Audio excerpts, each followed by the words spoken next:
प्रभु श्री रामचंद्र, भगवान श्री गोपाल कृष्ण, श्री महारुद्र हनुमान, महर्षि श्री वेदव्यास, श्रीमद् आद्य शंकराचार्य, परमहंस परम पूज्य श्री समर्थ रामदास स्वामी, सद्गुरु श्री ब्रह्मचैतन्य महाराज या सर्वांच्या प्रेरणेनं आणि तुम्ही इथे जे सर्व मंडळी जमलेली आहात त्यांच्या आशीर्वादानं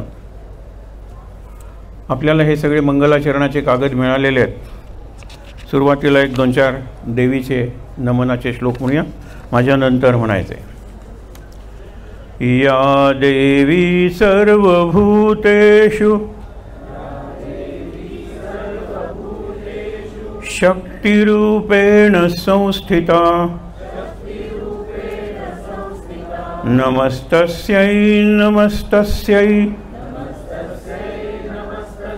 नमस्तस्यै नमो नमः।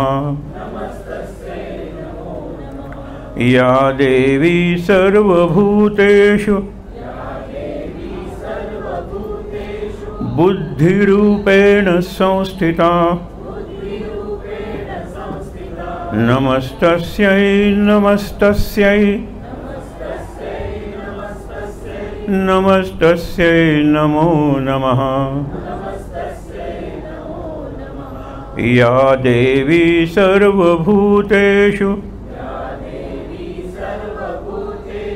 स्मृतिरूपेण संस्थिता नमस्तस्यै नमस्तस्यै नमस्तस्यै नमो नमः। या देवी सर्वभूतेषु स्फूर्तिरूपेण संस्थिता नमस्तस्यै नमस्तस्यै नमस्तस्यै नमो नमः। या देवी सर्वभूतेषु निद्रारूपेण संस्थिता नमस्तस्यै नमस्तस्यै नमस्तस्यै नमो नमः। या देवी सर्वभूतेषु लज्जारूपेण संस्थिता लज्जारूपेण संस्थिता नमस्तस्यै नमस्तस्यै नमस्तस्यै नमो नमः। या देवी सर्वभूतेषु शान्तिरूपेण संस्थिता नमस्तस्यै नमस्तस्यै नमस्तस्यै नमो नमः। या देवी सर्वभूतेषु मातृरूपेण संस्थिता मातृरूपेण संस्थिता नमस्तस्यै नमस्तस्यै नमस्तस्यै नमो नमः। नमस्तस्यै नमो नमः। नमस्तस्यै नमो नमः।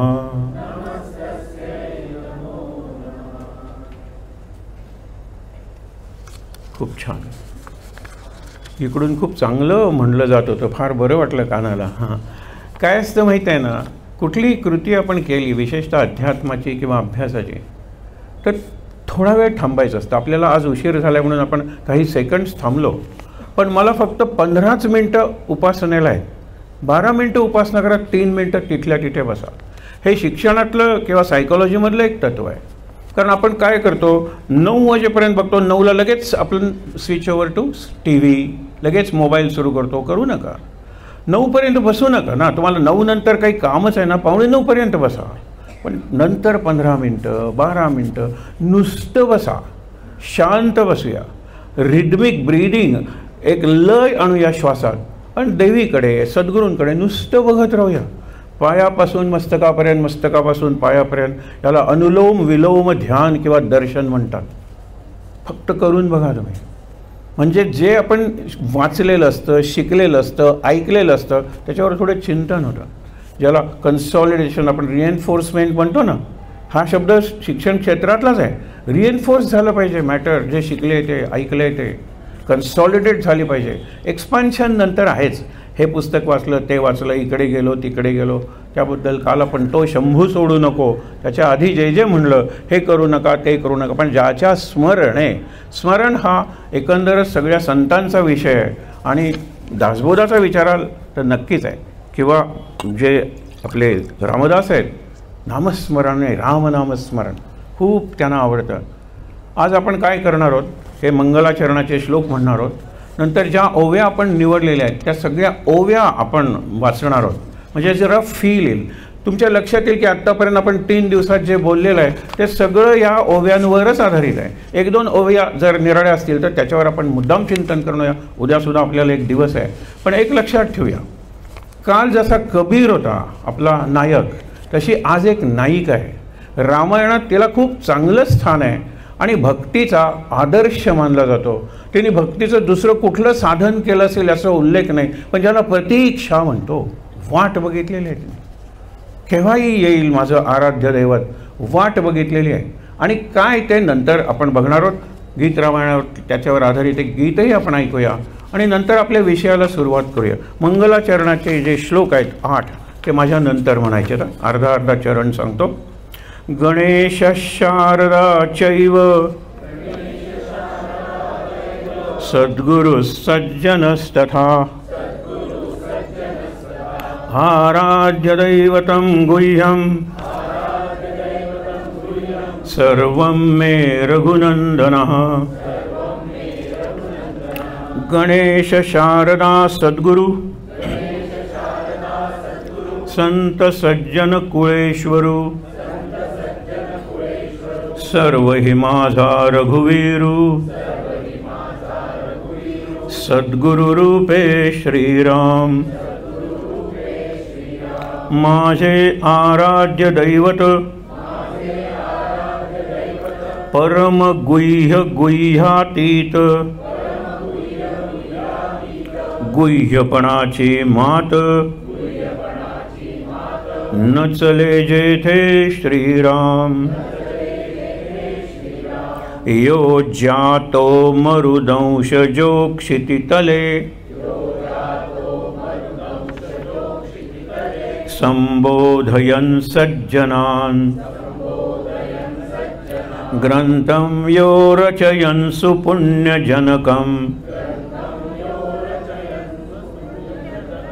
श्रीदासबोधाभिधम् यः कीर्त्या पठनेन सर्वविदुषां स्वान्तापहारी सदा सोऽयं मुक्तिकरक्षितौ विजयते. श्रीरामदासो गुरुः मला वाटते अंतरी त्वा वसावे. तुझ्या दासबोधासी त्वा बोध व्हावे. अपत्यापरी पाववी प्रेमग्रासा महाराजया सद्गुरु रामदासा. ब्रह्मानंदम परमसुखदम केवलं ज्ञानमूर्तिं द्वन्द्वातीतं गगनसदृशं तत्त्वमस्यादिलक्ष्यम् एकं नित्यं विमलमचलं सर्वधी साक्षिभूतं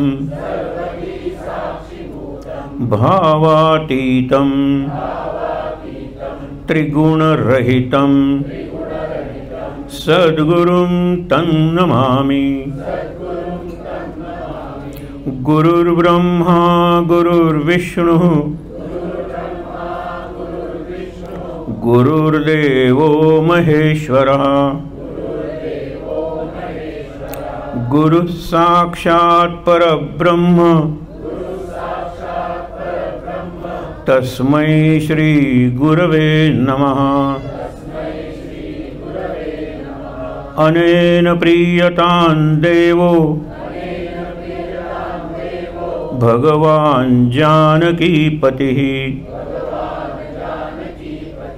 श्रीरामचन्द्रः पूर्वेषाम् अस्माकं कुलदैवतं श्रोता वक्ता श्रीराम समर्थ। जय जय रघुवीर समर्थ। खूप छान।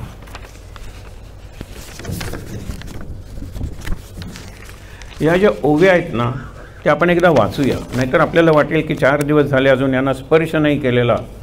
आपण वाचूया। फार थोड्या ओव्या आहेत, त्यातल्या 3-4 तर आपल्याला पाठ आहेत कारण आपण अनेकदा म्हणलेले आहेत। माझ्या नंतर वाचूया। पहिली ओवी मी वाचतो, माझ्या नंतर म्हणायची। आपण गद्य म्हणणार आहोत, कारण का की अर्थ लक्षात घ्यायचा आहे। त्याला चाल लावली, आलापी ताना या गोष्टी आल्या की अर्थाकडे दुर्लक्ष होतं। भाव असतो कारण त्याला चाल आहे, त्याच्यात एक रस आहे, मूड ज्याला म्हणतो आहेत सगळं। आपण गद्य वाचणार आहोत। म्हटल्यास पहिल्या 2 मी वाचतो, माझ्या नंतर म्हणायचं, नंतर शेवटपर्यंत सगळ्यांनी बरोबर वाचायच्या। ग्रंथानाम दासबोध गुरु शिष्यांचा संवाद येथ बोलिला विशद भक्तिमार्ग श्रीराम। भक्तीचेन योगे देव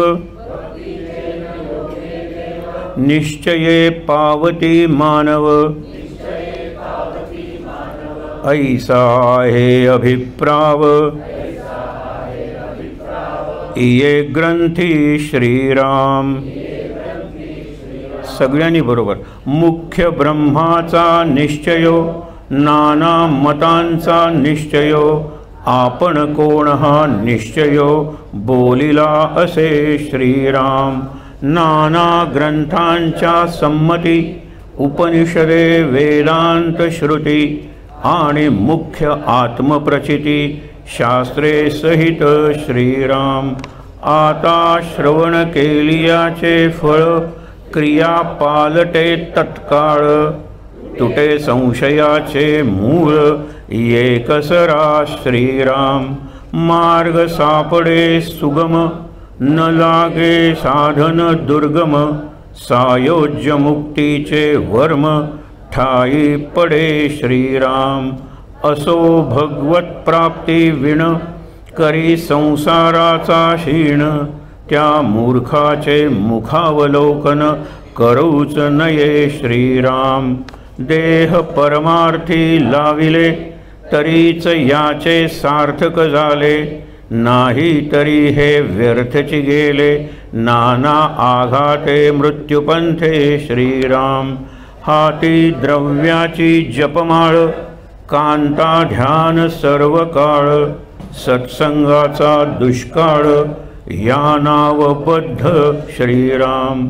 अग्नगृहासी लागला आणि सावकास निजेला तो कैसा म्हणावा भला आत्महत्यारा श्रीराम, आधी प्रपंच करावा नेटका, मग घ्यावे परमार्थ विवेका, येथे आळस करू नका विवेकी हो श्रीराम, प्रपंची जो सावधान तो परमार्थ करील जाण, प्रपंची जो अप्रमाण तो परमार्थी खोटा श्रीराम, घालून अकलेचा पवाड व्हावे ब्रह्मांडाहून जाड, तेथे कैचे आणिले द्वाड करंटपण श्रीराम, लक्ष्मीमध्ये करंटा नांदे त्याचे दरिद्र अधिक सांदे, नवल केले परमानंदे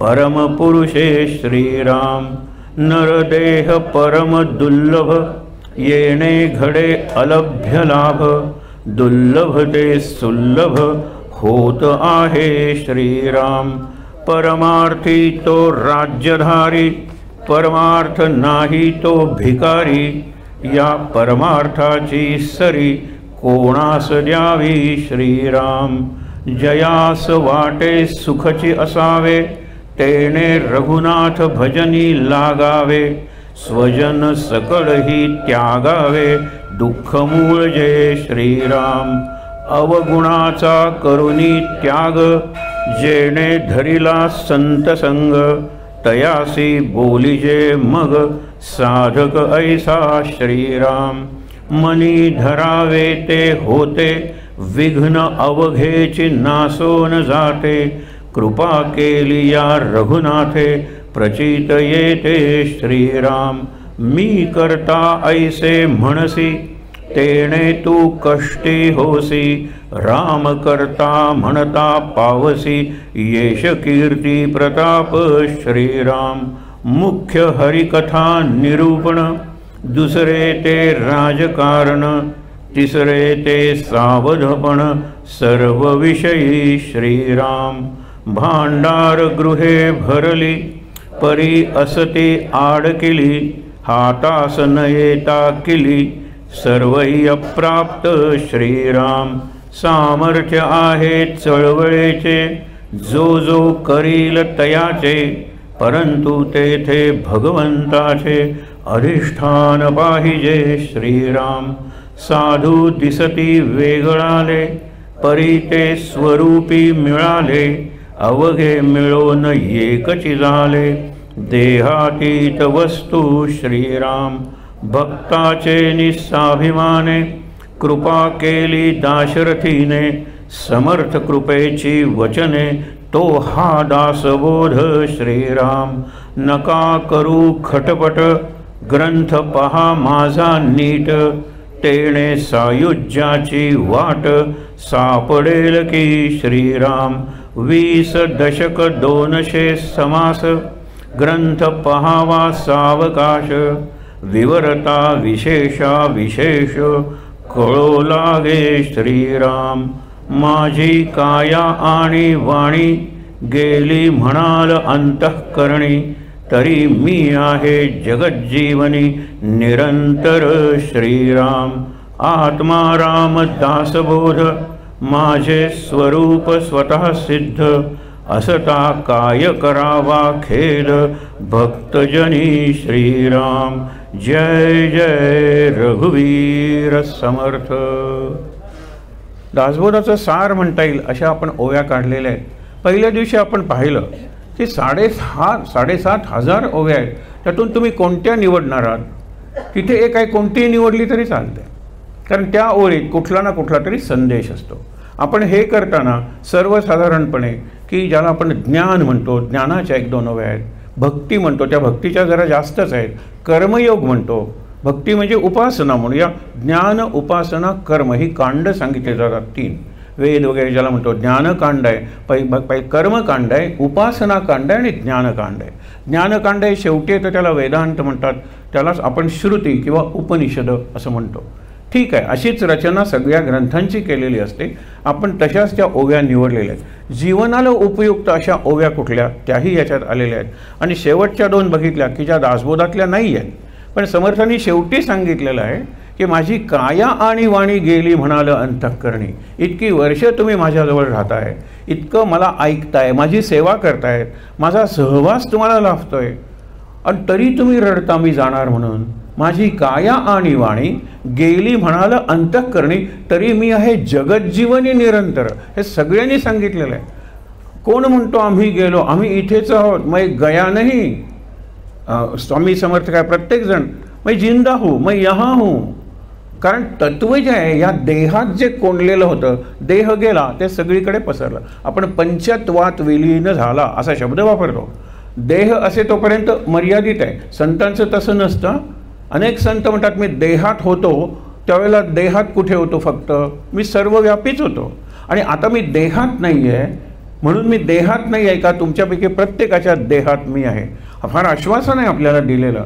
आणि म्हणून ते सांगतात मी आहे जगज्जीवनी निरंतर आणि आत्मा राम दासबोध. आपण म्हणलो होतो मनाच्या श्लोकाला मनोबोध असं म्हणतात. मनाच्या श्लोकाच्या शेवटी जी आरती दिलेली आहे ती आरती मनोबोधाची आरती म्हणतात. इथे आपले रामदास स्वामी नाही आहेत आणि आपण काही आरती वगैरे करणार नाही आहोत, कारण कुठेतरी चिंतनाच्या, सत्संगाच्या, अभ्यासाच्या वातावरणात आपण आहोत. म्हणून आरती करायची असेल तर ती आत कुठेतरी केली पाहिजे. आपण आरतीचा विषय सोडूया. आरती मी वाचून दाखवेन उद्या, दासबोधाची वाचून दाखवेन, समर्थांची वाचून दाखवेन. मनोबोधाची आरती फार अगदी मनोज्ञ म्हणतात ना, मनात ठेवून विचार करण्यासारखी आहे. पण आपण त्याचा विचार नको करायला. आत्माराम दासबोध, मनोबोध दासबोध हे मला जास्त आवडतं. मनोबोध म्हणजे मनाला केलेला उपदेश. इंग्लिशमध्ये त्याची 2-3 पुस्तकं झालेली आहेत.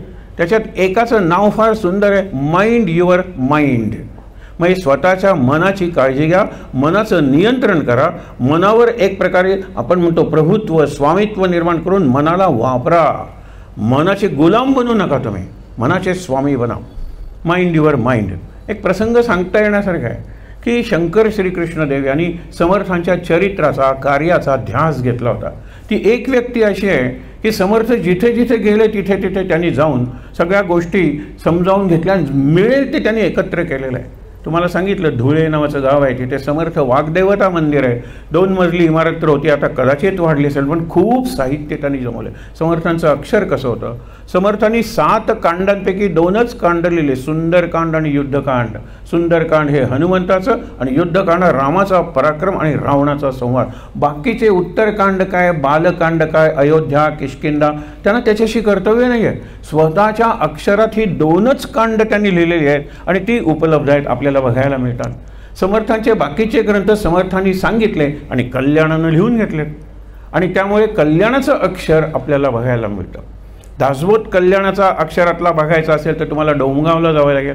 डोमगाव ही कल्याण म्हणजे जो उजवा हात होता किंवा बाहेरचा प्राण होता समर्थांचा, बहिश्चर प्राण, त्याला जिवंत असताना त्यांनी सांगितलं आता तू दूर जा, कारण तू इथे असशील तर यम मला नेऊ शकणार नाही आणि मलाही जावंसं वाटणार नाही, तेव्हा तू जा.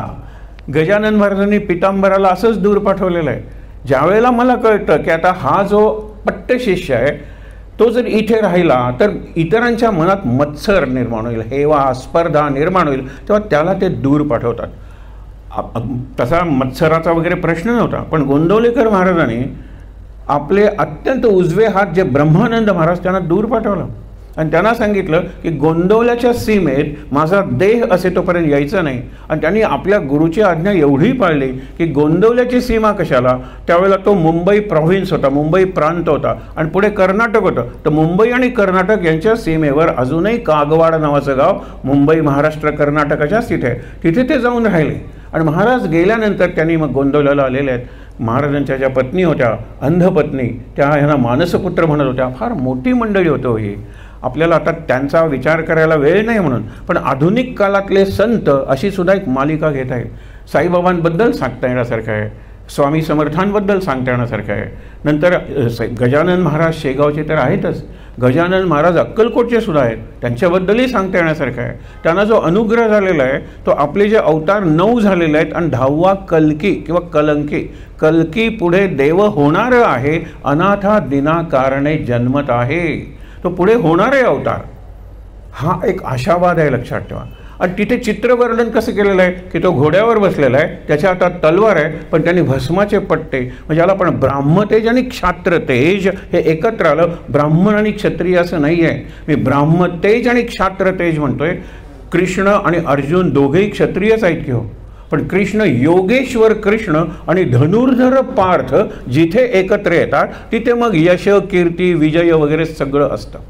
वेदांची पालखी समोर चाललेली आहे, रक्षण नको करायला, आज ज्ञानाचं रक्षण करायला पाहिजे असे अवतार झालेले आहेत. हयग्रीव, हयग्रीव म्हणजे घोड्याचं तोंड असलेला राक्षस आहे तो, त्यांनी वेद चोरून नेले. आता वेद त्यावेळेला ग्रंथच नव्हते हो, वेद हे मौखिकच ज्ञान होतं, पुढे ते ग्रंथबद्ध झालं. मग ते कसे चोरले म्हणजे माझ्या राज्यात वेद पठणाला, वेदांच्या उच्चाराला मज्जाव आहे. पुढे तो वराह त्यांनी सुद्धा असंच नेलं, तो समुद्राच्या तळाशी जाऊन बसला. मग त्याला मारण्यासाठी वराह अवतार घ्यावा लागला. पहिल्यांदा पृथ्वी जी पाण्यात बुडत होती, लक्षात ठेवा, एका 8वीतल्या विद्यार्थ्यांनी हात वर करून प्रश्न विचारला. आम्ही एक अशी संस्कृती शाळातून निर्माण केलेली आहे की तुम्हाला जर एखाद्याचं भाषण आवडत असलं आणि त्याच क्षणी तुमच्या मनात जर शंका आली तर तुम्ही हात वर करा आणि लगेच प्रश्न विचारा. पृथ्वीवरच्या पाण्यात पृथ्वी कशी बुडाली हा त्याचा प्रश्न होता, कारण पृथ्वी पाण्यात बुडालेली आहे आणि तिला पाण्यातून वर काढण्यासाठी असा एक अवतार घेणं भाग आहे की ज्याचे सुळे टस्ट आपण ज्याला म्हणतो हत्तीला जसे असतात ते अत्यंत भक्कम असतील. मग त्याच्यावर त्यांनी पाण्यातली पृथ्वी वर काढली आणि गदेनं मारून तो जो हिरण्याक्ष, काल हिरण्यकशिपूची कथा बघितली, प्रल्हादाचे पिताश्री त्यांचा मोठा भाऊ, त्याला मारलं आणि वेदांचं रक्षण केलं आणि पृथ्वीचं रक्षण केलं. त्यावेळेला त्याला उत्तर देता आलं नाही, पण आता मात्र त्यालाच उत्तर मिळेल. काल फक्त उल्लेख केला जातो की उत्तर ध्रुवाकडचे जे महत्त्वाचे आईसबर्ग्स म्हणजे हिमनग आहेत ते वितळायला लागलेले आहेत आणि पृथ्वीवरचं आपण म्हणतो की पाण्याची पातळी वाढायला लागली. जसं ग्लोबल वॉर्मिंग एका दिशेने वाढते, पाण्याची पातळी वाढते आणि आता पृथ्वीच पाण्यात बुडायला लागलेली आहे. पृथ्वीवरच्या पाण्यात तुम्हाला सांगितलं, मुंबईचे काही भाग, गोव्यातली पणजी, येत्या 20 वर्षात काही भाग जाणार आहे पाण्याखाली. तुम्ही फक्त गुगलवर बघा आणि तुम्हाला यादी मिळेल. समुद्राच्या काठाला जी गावं आहेत, जे देश आहेत, ते देश बुडण्याची शक्यता आहे. असू दे, तो विषय आता पुढे जाऊया आपण. ज्या वेळेला आपण भक्तीचा विचार करतो, भक्ती हा मध्यवर्ती विचार आहे बघा, आणि आपण सगळे प्रापंचिक आहोत. आपल्याला इतर अनेक गोष्टी आहेत. आपल्या वाडवडिलांचं जीवन सुखी होतं का? सुखीपेक्षाही सोपं होतं ते. सकाळी उठायचं, दूध वगैरे गोठ्यातच असायचं किंवा दूधवाला घरी यायचा. आज आपल्याला सगळ्या बाबतीत स्ट्रगल आहे. प्रवास जरी मी माझी गाडी घेतली तरी एवढी ट्रॅफिक जॅम असते की एक सहज तुम्हाला विनोदी चित्र वाटेल, पण तो येतो आपल्या गॅरेजमध्ये जातो आणि एवढी त्याच्या घरासमोरून ऑफिसपर्यंत रांग लागलेली आहे, तो जाऊन गाडी रेस करतो 3दा आणि आपण गाडीतून आलो असं समजून तो ट्रॅफिक, ज्याला आपण ट्रान्सपोर्ट म्हणतो, पब्लिक ट्रान्सपोर्ट, त्यानेच तो ऑफिसला जातो. ही परिस्थिती आहे, आपल्याला माहीत आहे. जीवन सोपं राहिलेलं नाही आहे. आम्ही सुद्धा ज्यावेळेला मराठीत 6वी सुरू केली त्यावेळेला किती आनंदात शाळेला जात होतो. एक थोडंसं दप्तर म्हणायचो त्याला, ती बॅग घेतली, एवढी मोठी बॅग नव्हती काय. आज मुलापेक्षा बॅगेचं वजन जास्त आहे आणि ज्याच्या बॅगेचं वजन जास्त ती शाळा चांगली, असा दुर्दैवाने पालकांचा हे समावेश. एक तुम्हाला सहज सांगतो, कारण आपण विचार करताय म्हणून, की तुम्हाला R.K. लक्ष्मण माहीत असेल की व्यंगचित्र टाइम्सच्या पहिल्या पानावर यायचं. त्यांनी एकदा हा असा विषय, तो एखादी माणसं फार तेजस्वी होऊन गेली तो भारतात, तर त्यांनी बैलगाडी घेतली, त्याला 10 बैल जोडले आणि एक मोठी स्कूल बॅग घेतली आणि बैल कुठे निघालेत तर आमच्या मुलाची स्कूल बॅग घेऊन ते शाळेला पोहोचवत आहेत. आणि ही मिरवणूक त्यांनी प्रत्यक्षात काढली ज्या वेळेला लोकसभेचं सेशन चालू होतं आणि मुलांचं शिक्षण, मुलांच्या पाठीवरचा भार हा विषय चाललेला होता. त्यावेळेला त्यांनी बाहेरून काढली आणि बातमी आत आली की असे 10 बैल जोडलेले आहेत, एक बैलगाडी आहे, मोठी स्कूल बॅग आहे आणि मूल चाललेलं आहे आणि ते म्हणतात की ही माझी स्कूल पोचवण्यासाठी ही व्यवस्था केलेली आहे.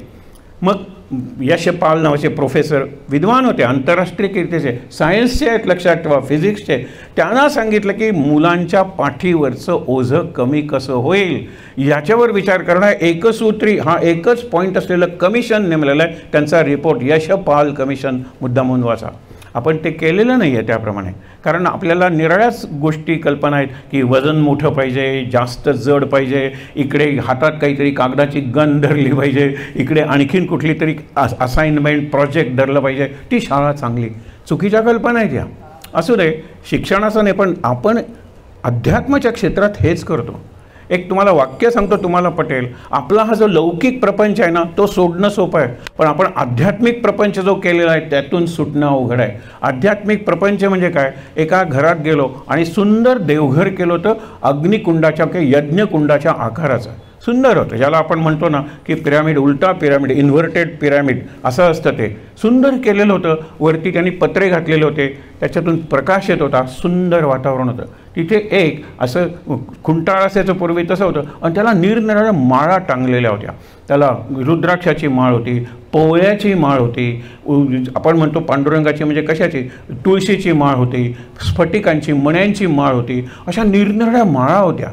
मी म्हटलं अरे काय रे या माळा? अहो काठमांडूला गेलो त्यावेळेला रुद्राक्षाची आणली, पंढरपूरला गेलो त्यावेळेला तुळशीची आणली, आम्ही ह्याला गेलो कन्याकुमारीला ती स्फटिकांची आणली, गणपतीपुळ्याला गेलो तो पोवळ्यांची, त्याला तांबडा रंग आवडतो म्हणून. अरे म्हणलं मग तू जप केव्हा करतोस? त्यालाच वेळ नाही आहे.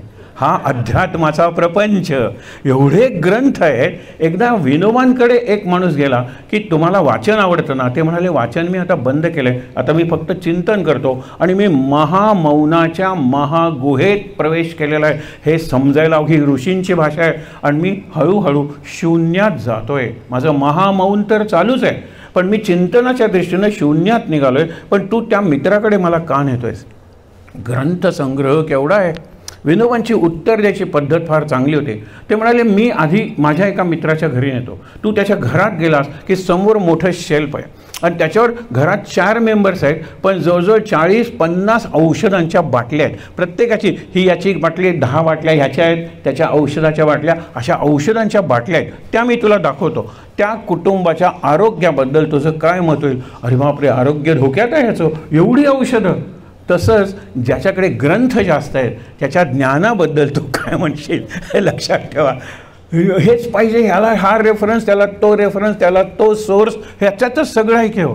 हा प्रपंच आहे, ह्यातून सुटलं पाहिजे. आणि ह्यातून सुटण्यासाठी काय केलं पाहिजे? म्हणून काल आपण समर्थांच्या जीवनात नवविधा भक्तीचे आदर्श, आज आपण ते नवविधा भक्तीचे ओव्या वाचणार आहोत. आणि त्या ओव्या वाचल्यानंतर आपल्याला कळेल की संपूर्ण दासबोधाचं सार, म्हणजे ज्याला heart, mind and soul of Dasbodh, ते या 4थ्या दशकात आहे. आपण प्रत्येक याच्यात 3-4 ओव्या वाचणार आहोत, त्यातली काही उदाहरणं बघणार आहोत. नवविधा भक्तीची उदाहरणं त्याच्यात काही येऊन जातील. काल आपण अगदी श्रवणापासून सुरुवात केली, श्रवणाचा परीक्षित, आणि आणखीन म्हणलं राम आणि युधिष्ठिर. युधिष्ठिराला भेटायला त्या वनवासाच्या काळात किती लोक याचे 12 वर्षे युधिष्ठिरांनी श्रवण केलेलं आहे. हस्तिनापूरला, आता त्यावेळेला हस्तिनापूर यांचंच होतं आणि इंद्रप्रस्थसुद्धा त्यांचं होतं. तिथे जेवढे ऋषी जात नव्हते तेवढे ऋषी पांडवांना वनवासात भेटायला येत होते. मग श्रवण केलं. विश्वामित्रांचा रोल, ज्याला भूमिका, अवतार कार्य रामाच्या जीवनात फार थोडं आहे. 3च प्रसंग. एक प्रसंग म्हणजे यज्ञाचं रक्षण, स्वतःच्या यज्ञाचं रक्षण, जे 7 दिवस चाललं. नंतर चल मिथिलेला जाऊन आपण ते शिवधनुष्य पाहूया, वाटेत अहल्येचा उद्धार. तो आश्रम आहे गौतम ऋषींचा. ते सगळा इतिहास राम विचारतो. लक्ष्मण शांत चाललेला आहे, याला एवढे प्रश्न आहेत. हे श्रवण आहे, लक्षात ठेवा, श्रवण भक्ती. त्याच्यानंतर कीर्तनाचं उदाहरण आपण नारदांचं दिलं होतं. हरिसुत म्हणलेलं आहे. हरिसुत म्हणजे नारद सतत अखंड कीर्तन करत असतात. आणि कीर्तन म्हणजे नुसतं नारायण नारायण नाही, तर नारायणाची कीर्ती, नारायणाचं चरित्र, नारायणाचा पराक्रम, नारायणाने घेतलेले निरनिराळे अवतार, ते एका त्या नारायण नारायण नारायण त्या शब्दात असतात. म्हणून त्याला संकीर्तन म्हणलं आपण. आणि ते विश्वसंकीर्तन आहे, सगळीकडे त्यांचा संचार असतो. हे दुसरं आलं. नंतर कीर्तनानंतर नामस्मरण. नामस्मरणाचे भक्त आपण बघितले, शंकर आणि प्रल्हाद. शंकराचं उदाहरण येईल त्यावेळेला बघूया. प्रल्हादाचं आपण काल बघितलेलं आहे. अलीकडच्या काळात गोंदवलेकर महाराज, त्यांना नामावतारच म्हणतात. अखंड त्याने आयुष्यभर ते म्हणाले नामाशिवाय मी काही सांगितलं नाही. त्यांच्या दैनंदिन प्रवचनांचं पुस्तक आपल्यापैकी 80 जणांच्याकडे असेल, 80% जणांच्या घरात असेल. त्यात शेवटी सगळं गणित सोडवत येतात आणि नाम घ्या. हे लक्षात ठेवा, नाम घ्या किंवा नामस्मरण करा, जप करा असं ते क्वचितच म्हणतात.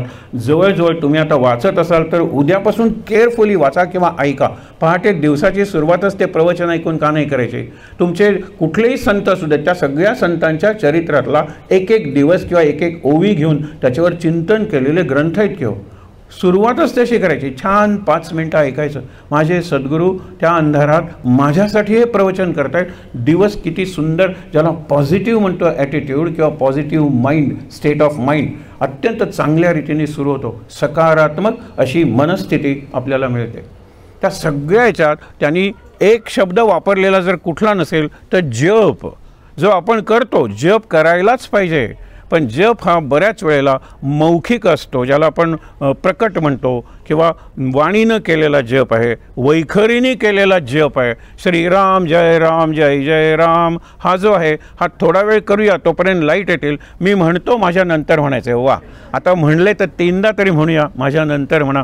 श्रीराम जय राम जय जय राम, श्रीराम जय राम जय जय राम, श्रीराम जय राम जय जय राम.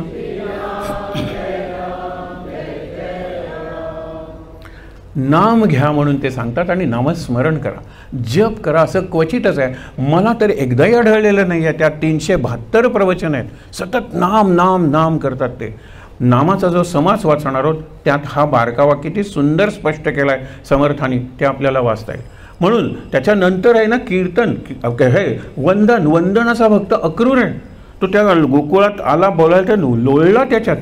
आणि तो म्हणतो की मला इथे वासराची पावलं दिसत आहेत, गायींची दिसत आहेत, छोटी कान्हाची दिसत आहेत आणि बलरामाची सुद्धा दिसत आहेत. अरे ही पवित्र भूमी आहे. आणि म्हणून त्याच्यात तो लोळतो. वंदन कसं करावं तर अक्रूरासारखं. आपण दंडवत शब्द वापरतो. दंड म्हणजे काठी, काठीला सपोर्ट दिलेला आहे. तो सपोर्ट काढल्यानंतर ती काठी कुठेही पडेल तसा नमस्कार. गुरु दिसल्याबरोबर, गुरुचं स्मरण झाल्याबरोबर, आपल्या इष्ट दैवतासमोर आल्याबरोबर दंडवत. आपल्याला तेवढं जमत नाही, आपण नुसते शब्द वापरतो. पण दंडवत या शब्दाचा अर्थ असा आहे, प्रत्येक शब्दाला अर्थ आहे.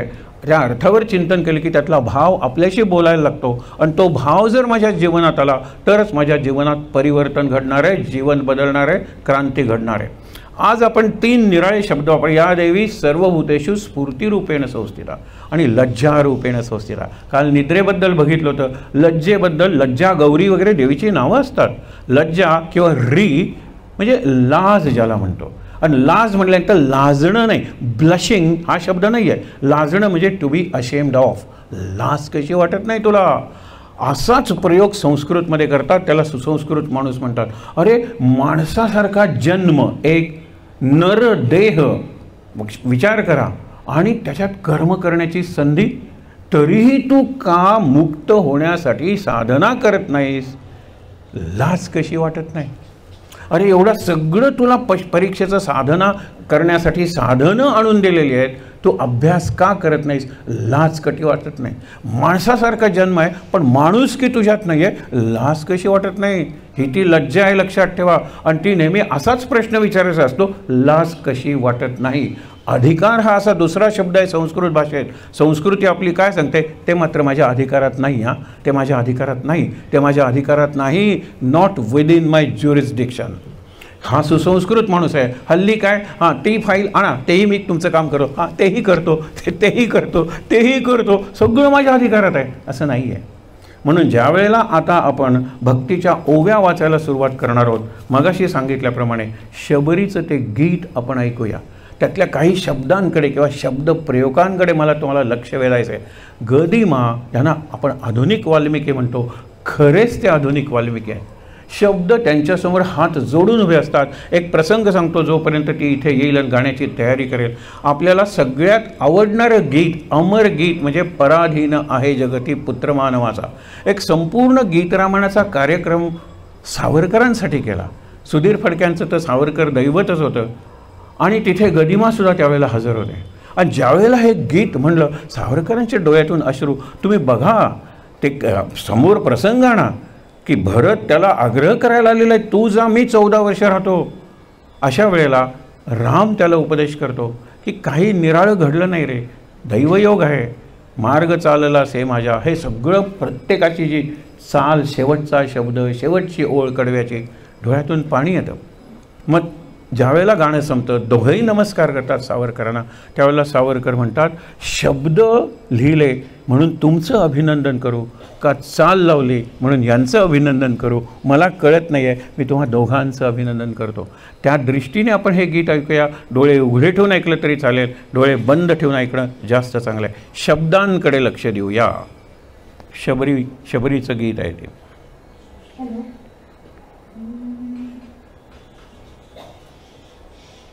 धन्य शबरी श्रीरामा, लागली श्री चरणे आश्रमा, लागली श्री चरणे आश्रमा. चित्रकूटा हे चरण लागता, किती पावले मुनी मुक्तता. चित्रकूटा हे चरण लागता, किती पावले मुनी मुक्तता. वृक्षातळिया थांबा क्षणभर, वृक्षातळिया थांबा क्षणभर. करा कुळीला क्षमा, करा कुळीला क्षमा. लागली श्री चरणे आश्रमा. धन्य मी शबरी श्रीरामा, लागली श्री चरणे आश्रमा, लागली श्री चरणे आश्रमा. सेवा देवा कंदमुळे पक्व मधुरशी बदरी फळेही. सेवा देवा कंदमुळे पक्व मधुरशी बदरी फळेही. वनवेली काय वाहणे, वनवेली काय वाहणे. या विन कल्पद्रुमा, लागली श्री चरणे आश्रमा. धन्य मी शबरी श्रीरामा, लागली श्री चरणे आश्रमा, लागली श्री चरणे आश्रमा. क्षते खगांची नभेट देवा, मीच चाखिला स्वये गोडवा. क्षते खगांची नभेट देवा, मीच चाखिला स्वये गोडवा. गोडते वडी पुढे ठेविली, गोडते वडी पुढे ठेविली. फसवानच रक्तिमा, लागली श्री चरणे आश्रमा. धन्य मी शबरी श्रीरामा, लागली श्री चरणे आश्रमा, लागली श्री चरणे आश्रमा. का सौमित्री शंकित दृष्टी, अभिमंत्रित की नभेत पुष्टी. का सौमित्री शंकित दृष्टी, अभिमंत्रित की नभेत पुष्टी. या वदनी तर नित्यनादतो, या वदनी तर नित्यनादतो. वेदांचा मधुरिमा, लागली श्री चरणे आश्रमा. धन्य मी शबरी श्रीरामा, लागली श्री चरणे आश्रमा, लागली श्री चरणे आश्रमा. छान.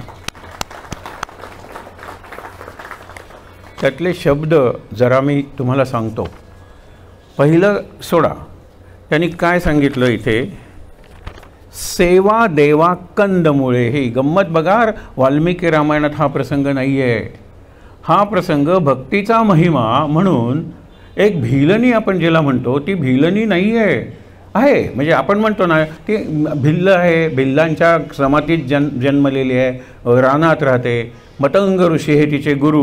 त्यांनी एक निरोप सांगितलेला आहे की हा निरोप तू श्रीरामाला दे. श्रीराम केव्हाही येतील की राक्षसांना मारायला. नक्तंचर आपण ज्याला म्हणतो, रात्रीचे जे राक्षस असतात त्यांना मारता मारता जर माझ्या आश्रमाकडे राम आले तर मी जागी पाहिजे. म्हणून ती जवळजवळ सतत काय करायची, झाडायची. थरथरते असतील हात, ती काय फार तरुण नव्हती. नंतर त्याच्यात पानांची वगैरे रांगोळी घालायची, सडा घालायची आणि परत रांगोळी ती फिसकटली पुन्हा करायची. ज्यावेळेला आणि राम येणार तेव्हाही म्हणून ती फळं रोज आणायची, ज्याला बदरिका फळे म्हणलेलं आहे, म्हणजे बोरं, आणि ती चाखून तयार ठेवायची. राम केव्हाही येतील, त्यांना वेळ नसेल, येतील, दर्शन देतील आणि लगेच निघून जातील. फळं तयार पाहिजे, ताजी फळं ती कायम तयार ठेवत होती. केव्हाही राम येतील माझ्या जीवनात याची तिला खात्री होती, कारण तसं तिच्या गुरूंनी सांगितलेलं होतं. इथे दोन तुम्हाला प्रसंग सांगतो, कारण नवविधा भक्ती रामानं शबरीला सांगितलेलं आहे म्हणून आपण हे गीत घेतलेलं आहे. आणि एक लक्षात ठेवा, रामाचं अवतार कार्य काय, अयोध्येत रामराज्य करणं हे नाही आहे, लक्षात ठेवा. तर वनवासात, कारण आपण म्हणतो परित्राणाय साधूनाम विनाशायचं दुष्कृताम, कोण असे परित्राण करण्यासारखे साधू त्याच्यात अयोध्येत होते. खरं म्हणजे संकटात होते ते अरण्यातली ऋषी, त्यांचे आश्रम, त्यांचे यज्ञ संस्कृती आणि ऋषी संकटात होते. त्यांचं रक्षण करायचं होतं. आणि जवळजवळ एकही राक्षस रामाने ठेवलेला नाही आहे. ज्यावेळेला त्राटिकेला मारलं त्यावेळेला त्राटिका एकटी होती आणि यज्ञ व्हायचा होता. यज्ञ 7 दिवस रात्रंदिवस जागून त्यांनी रक्षण केलं. तो सगळा प्रसंग सांगत नाही. मग पुढे घेताना अहल्येचा उद्धार झाला आणि नंतर ते आले सीतेशी विवाह करून ते परत आले, तेव्हा अत्यंत महत्त्वाचा प्रसंग मगाशी तुम्हाला सांगितला, तो परशुराम आणि राम यांची समोरासमोर भेट आहे. तो सांगत नाही, पण मगाशी जे तुम्हाला सांगत होतो की अग्रतो चतुरो वेदांत पृष्ठतो सशरम धनु. जर वेदांची पालखी निघालेली आहे आणि वेदांचं रक्षण करायचं आहे तर मागे सशरम धनु असा कोणतरी क्षत्रिय वीर चालला पाहिजे. वेद हे ब्राह्मतेज आहे आणि तो वीर जो सशरम धनुष्य बाण घेतलेला हे क्षात्रतेज आहे. ही दोन्ही तेजे एकत्र आल्याशिवाय पराक्रम होत नाही. गुणवत्ता आणि सत्ता यांचा संगम झाल्याशिवाय त्या राष्ट्राचं किंवा जगाचं कल्याण होत नाही. आणि आता तो व्हायला लागलेला आहे आणि भारत हीच ती भूमी आहे. सत्ता आणि गुणवत्ता. गुणवत्ता म्हणजे मेरिट किंवा व्हर्च्यूज, अँड सत्ता is power, not absolute power, power with responsibility. हे लक्षात ठेवा. म्हणून जर आपण विचार केला तर आपल्यावर मोठी जबाबदारी. हे रोज एकदा वाक्य आपण ऐकतोय, कारण उद्या शेवटचा दिवस आहे. उद्याही हे वाक्य आपण ऐकणार आहोत आणि हाच संदेश घेऊन जाणार आहोत. मी माझ्या घरी जाईन, मी माझ्या गावाला जाईन, पण हा एक संदेश माझ्या मनात असेल की अरे हा देशाचा मी नागरिक आहे आणि या देशावर जगाने आणि इतिहासाने टाकलेली जबाबदारी आहे की अजून 20-25 वर्षात जगाला कितीतरी प्रश्नांचा कंटाळा येईल, युद्ध नकोसं वाटेल, शांतीची त्यांना किंमत कळेल. अशा वेळेला मार्ग दाखवण्यासाठी कोणीतरी पाहिजे ना. तर आपण बघितलं होतं की सामूहिक आध्यात्मिक नेतृत्व, त्यांनी वापरलेले शब्द आहेत collective spiritual leadership will emerge. कुठून? फ्रॉम द लँड, की ज्याच्यात गुरुवार पवित्र मानलेला आहे आणि जो एक पेनिन्शुला म्हणजे द्वीपकल्प आहे, 3 किनारे, समुद्र अखंड धूत राहतोय, हा तो आपला देश आहे. जबाबदारी आपल्यावर. आणि हे सत्संग आहेत ना, रामाने जी नवविधा भक्ती सांगितलेली आहे ती तुम्हाला सांगतो. त्यांनी ती शबरीला सांगितलेली आहे. त्यातला पहिला सांगितला आहे सत्संग आणि संत संग. लक्षात ठेवा, सत म्हणजे विचार आहेत आणि संत ही ती व्यक्ती आहे. संत संघ, आपला आता संत संघ चालला आहे आणि एका अर्थाने विचार चाललेला आहे, त्याला सत्संग म्हणायचं. पण रामाने संत संघाला जास्त महत्त्व दिलेलं आहे. आणि आता संत कुठे मिळणार? अरे आपणच संत आहोत. साधक हा संत मानलेला आहे, उपासक हा संत मानलेला आहे. आपण आता वाचणार आहोत ओव्या, त्यावेळेला लक्षात येईल. पण इथे काय म्हणतात ते लक्षात ठेवा की सेवा, देवा सेवन करा. देवा कंदमुळे ही पक्व मधुरशी बदरी फळे, ही पक्व आहेत. पुढे ती म्हणते वनवेली, मी वनवेली आहे. वनवेलीनी काय वाहणे यावेनं कल्पद्रुमा. तू कल्पवृक्ष आहेस. कल्पवृक्षाला वनवेलीने काय द्यावी? त्या वेलींवरची किंवा झाडांवरची बोरं, कुठली तरी फळं. आणि ती मी चाखून बघितलेली आहे. तुला त्याच्यात पुढे सांगितलेलं आहे ना, क्षते खगांची नव्हे तर देवा, तुला जे डाग दिसत आहेत त्या ह्याच्यावर बोरांवर, ते पक्ष्यांनी मारलेली चोच नाही तर माझे दात आहेत, ते मी दातांनी चाखून बघितलेले आहेत. मीच चाखीला स्वये गोडवा, गोड तेवढी पुढे ठेवली फसवा नच रक्तिवा. ही जी फळं लाल आहेत ना, तो फसवा नाही. हल्ली बघा केळी आपल्याला पिवळी मिळतात पण त्यांचा देठ हिरवा असतो, कारण केमिकल्स वापरून ती पिकवलेली असतात. आज बाजारात मिळणारं कुठलं फळ हे नॅचरली पक्व झालेलं आहे, निसर्गतः परिपक्व झालेलं आपल्याला कळत नाही. म्हणून ती म्हणते हा फसवा, हा जो रक्तिमा आहे, हा जो लाल रंग आहे, तो फसवा नाही आहे, तो खरा आहे. मी निवडलेली ही फळं आहेत. शेवटचं तर फारच मजा आहे. का सौमित्री, हा आपला विषय आहे. का सौमित्री, सौमित्र म्हणजे सुमित्रीचा मुलगा लक्ष्मण, शंकित दृष्टी, तिने ठेवली ती फळं, ती उष्टी फळं, त्याच्यावर ते पडलेले डाग, आणि राम ती चवीनं खातोय बघितल्यानंतर. लक्ष्मणाने शेवटपर्यंत खाल्ली नाही, तर लक्षात ठेवा, त्याच्या चेहऱ्यावर असा भाव आहे, का शंकित दृष्टी. हे सौमित्रा, शंकाने काय बघतोयस तू?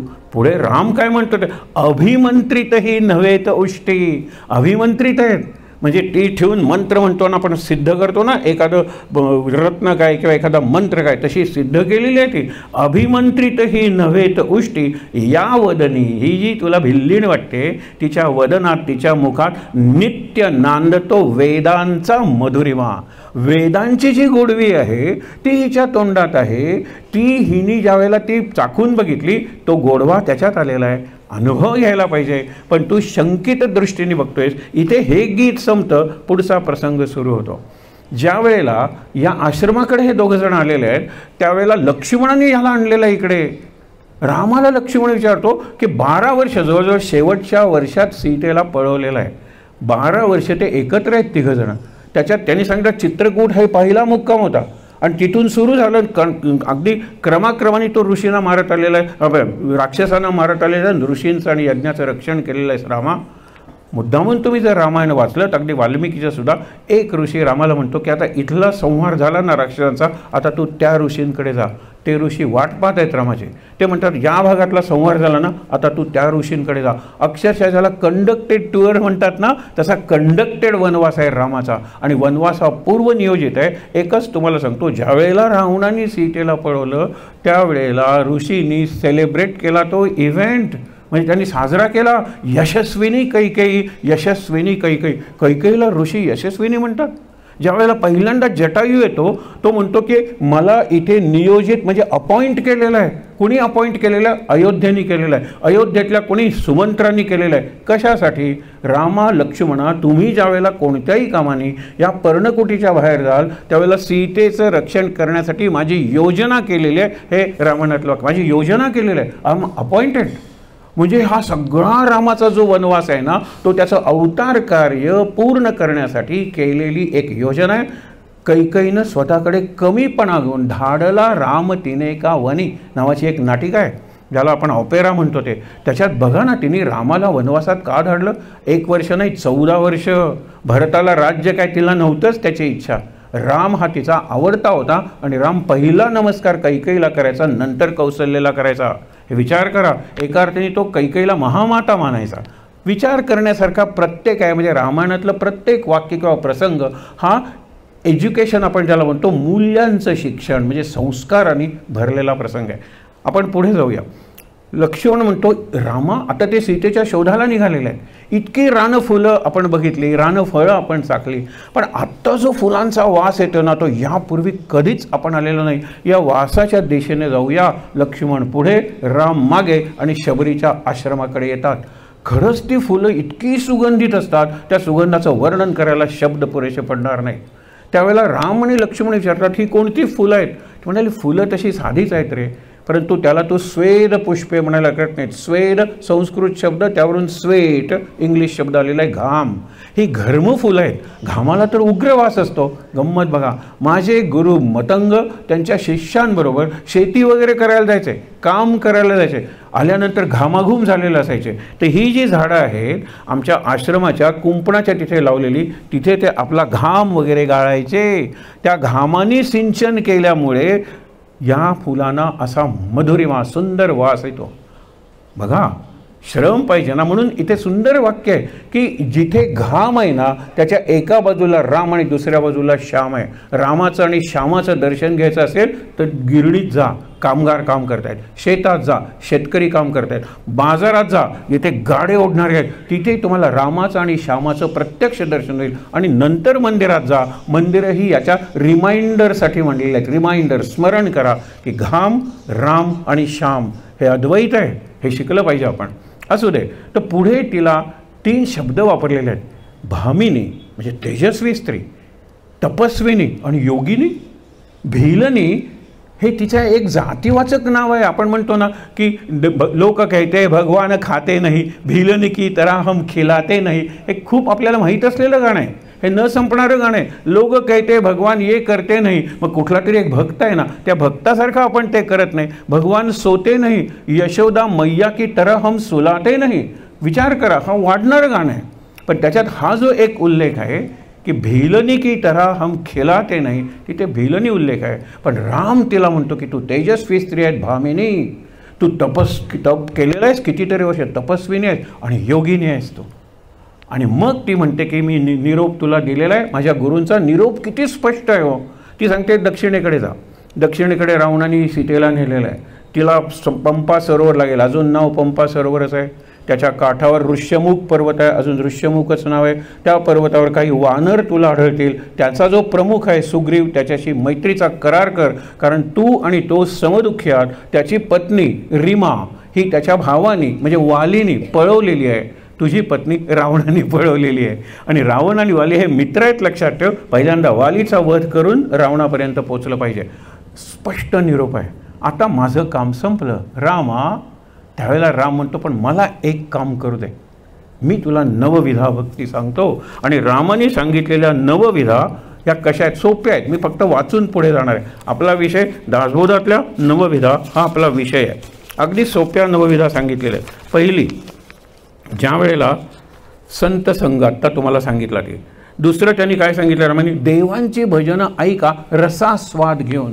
रसिकतेने भजनं ऐका म्हणजे देवाचं गुणवर्णन, देवाचं चरित्र वर्णन, देवाच्या पराक्रमाचं कार्याचं वर्णन केलेलं आहे ती गीतं ऐका. हा एक नवविधातला एक पैलू राम सांगतोय, लक्षात ठेवा. तिसरं काय आहे, गुरुचरणांची निरभिमान आणि निष्काम सेवा करा. गुरुला महत्त्व दिलेलं आहे. देवापेक्षा गुरु, देवापेक्षा संत आणि संत आणि गुरुपेक्षा भक्त, हा क्रम सांगितला आहे रामाने. बघा, गुरुची सेवा करा निरभिमान आणि निष्काम भावानं. नंतर देवाचं गुणगान स्वतः, मगाशी भजनं ऐकायला सांगितलं होतं, श्रवण. आता गायन, जो तुमचा आवाज आहे, जसा तुमचा आवाज आहे, पण तुम्ही काय करा, निर्मत्सर भावनेनं भगवंताची भजनं गा, भगवंताचं गुणगायन करा. हे मत्सर फार अवघड आहे हो.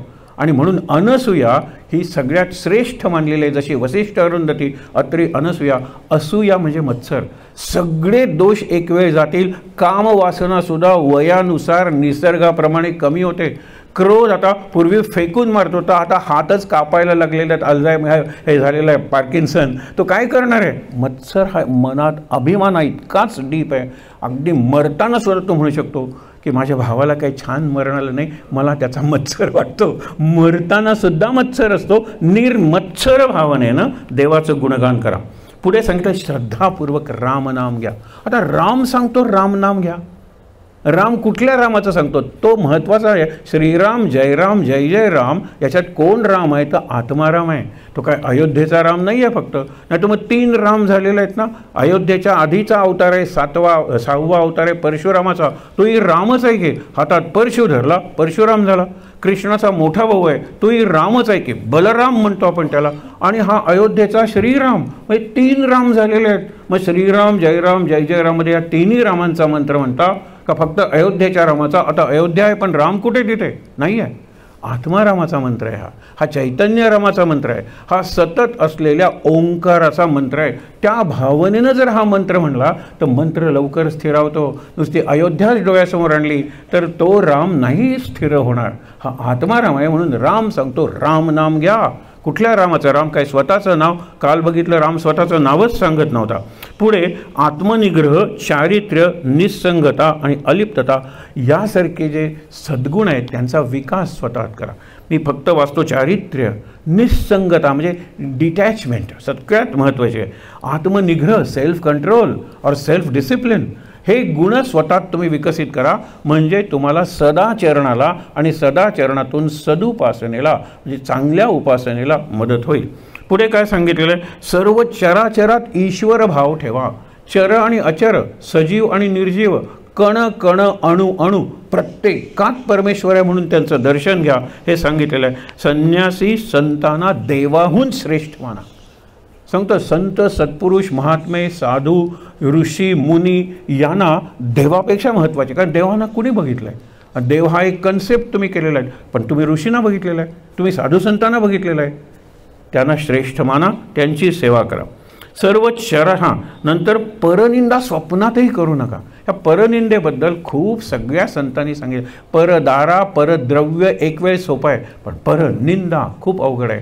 त्याचा एकच नियम सांगतो, जी व्यक्ती उपस्थित नाही तिच्याबद्दल बोलू नका. तुमची 90% निंदा कमी होईल, कारण समोर असताना आपण बोलत नाही, पण गेल्यानंतर आत्ता हे गेले ना, काय करप्ट माणूस आहे होतो, झाली सुरू. म्हणजे जी व्यक्ती नाही, अरे आता इथे जर भारताचे पंतप्रधान नाही आहे तर कशाला निंदा करता. टीका निराळी आहे, निंदा निराळी आहे. टीका म्हणजे ठीक आहे, मला त्यांची ही पॉलिसी आवडत नाही, ऑब्जेक्टिव्ह क्रिटिसिझम आहे ते, ती करायला पाहिजे लोकशाहीत. पण निंदा काय करतात, त्यांना काहीच अर्थ नाही आहे, त्यांना व्यक्तिमत्वच नाही आहे, हे विचार करूया आपण. म्हणून निंदा स्वप्नात सुद्धा करू नका त्यांनी सांगितलेलं आहे. स्थितप्रज्ञ वर्तन आणि सर्व स्थितीत संतुलन ही 9वा पैलू. सर्व स्थितीत संतुलन पाहिजे. राम म्हणजे संतुलन, कृष्ण म्हणजे आपल्याला तसा स्थिर दिसणार नाही, पण आतून तो एवढा स्थिर आहे. त्यांनी सांगितले स्प्लिट सेकंड डिसिजन तुम्हाला घ्यायचा आहे ना, त्यांनी सांगितले stop, think and proceed. Course of action नंतर आहे. एक तुम्हाला एकच सेकंद आहे ना, 1/3 सेकंद थांबा, 1/3 1/3 सेकंद विचार करा आणि नंतर 1/3 ॲक्शन घ्या. कधी त्यांनी सुदर्शन चक्र असं ठेवलेलं नाही. आधी लोकांना सूचना दिलेली आहे, आता तुझे 100 अपराध भरलेले आहे, आता सुदर्शन चक्र सुटेल आणि तुझं धड आणि मस्तक सर तन से जुदा म्हणतो ना, ते तिथे पहिल्यांदा केलेलं आहे आणि ते सगळ्या सभेत केलेलं आहे. कृष्णाने शिशुपालाचा शिरच्छेद केलेला आहे, आधी जाणीव करून दिलेली आहे. अरे बाबा 100 अपराध, तो सगळा महाभारत मला सांगायचं नाही, रामायणही सांगायचं नाही. रामाने सांगितलेली नवविधा भक्ती सांगितली. आता इथून पुढचा प्रश्न आहे, का सौमित्री शंकित दृष्टी. अरे अभिमंत्रित आहेत, ही उष्टी बोरं नाही आहेत, तरीसुद्धा लक्ष्मणाचा मनात जो संदेह संशय निर्माण झालेला आहे तो संपत नाही. ही नवविधा भक्ती ऐकल्यानंतर शबरी म्हणते की रामा, मला माझ्या गुरूंनी सांगितलेलं कार्य झालेलं आहे, तेव्हा आता मला आत्मदहन करू दे. मी योगाग्नी निर्माण करतो. ती काय फक्त भिलनी आहे, ती योगिनी आहे. योगाग्नी निर्माण करते आणि माझी आत्मज्योत तुझ्या आत्मज्योतीत विलीन करते. अशा पद्धतीने शबरीचा शेवट झालेला आहे. आणि तुम्ही बघा ना की पहिल्यांदा पायाची बोटं असं करत करत करत नंतर ती ज्योत जाते. लक्ष्मणाने हे सगळं बघितलं ना, आणि लक्ष्मण प्रश्न विचारतो आपला प्रतिनिधी म्हणून. तुम्ही हसणार आहात रामाने दिलेल्या उत्तराला, पण लक्ष्मणाचा प्रश्न फार प्रॅक्टिकल किंवा व्यावहारिक आहे. लक्ष्मण विचारतो की रामा, तुला माहीत होतं ना रे की हे तू नवविधा भक्ती सांगितल्यानंतर ती जीवन संपवणार आहे, तिची आत्मज्योत तुझ्यात विलीन होणार आहे, ती तुझ्याशी एकरूप होणार आहे, तुला माहीत होतं ना. हो माहीत होतं ना. मग तिला तू नवविधा भक्तीचा उपदेश कशाला केलास. ती जर मरणार आहे तर उपदेश कशाला केलास. राम म्हणतो वेडा, तो तुझ्यासाठी होता, दुसऱ्याला काय सांगतोय म्हणून आपण लक्ष देऊन ऐकतो, म्हणून हा तुझ्यासाठी उपदेश होता, तिच्यासाठी नाही. ती मुक्तच झाली. सहज गंमत म्हणून हा प्रसंग सांगितला. नवविधा भक्तीच्या ज्या काही ओव्या आहेत ना, काय अप्रतिम आहे तो. मी त्यातल्या फक्त काहीच वाचून दाखवणार आहे. पहिलं म्हणजे काय, प्रथम भजन ऐसे श्रवणम कीर्तनम, तो काल मी तुम्हाला श्लोक सांगितला. आता पहिल्यांदा आहे ती श्रवण भक्ती. 3-4च ओव्या ऐका बरं, किती सोपं मराठी आहे हे, वाचता वाचता समजत जातं. मग का नाही वाचायचं. प्रथम भजन ऐसे जाण, हरिकथा पुराण श्रवण. हरिकथा पुराण श्रवण, नाना आध्यात्मिक निरूपण ऐकत जावे. कथा आणि निरूपण समर्थ शब्द वापरा. कथा म्हणजे कीर्तन आणि निरूपण म्हणजे प्रवचन. पहिल्यांदा ज्या वेळेला बाबा बेलसरेंनी महाराजांचा जो उपदेश आहे तो त्या 13 ह्याच्यात लिहिला, त्यावेळेला हाची निरोप गुरूंचा म्हणलं होतं. निरोप गुरूंचा. आपण जर अजून गोंदवल्याला गेलो, त्या संग्रहालयात गेलो तर डाव्या बाजूला भिंतीवर लिहिलं हाची निरोप गुरूंचा. पूर्वीची जर तुमच्याकडे पुस्तकं असतील प्रवचनाची हाची निरोप गुरूंचा, लोक विचारलेले हा निरोप कुणी दिला, केव्हा दिला, कुणाला दिला, म्हणून त्यांनी निरोप शब्द हाची सुबोध गुरूंचा. आपण सगळेजण सुबोध म्हणतो, पण तो निरोप आहे. या निरोपावरून निरूपण शब्द आलेला आहे. हा निरोप काय, मेसेज काय, ऐसा आहे अभिप्राव इय ग्रंथी.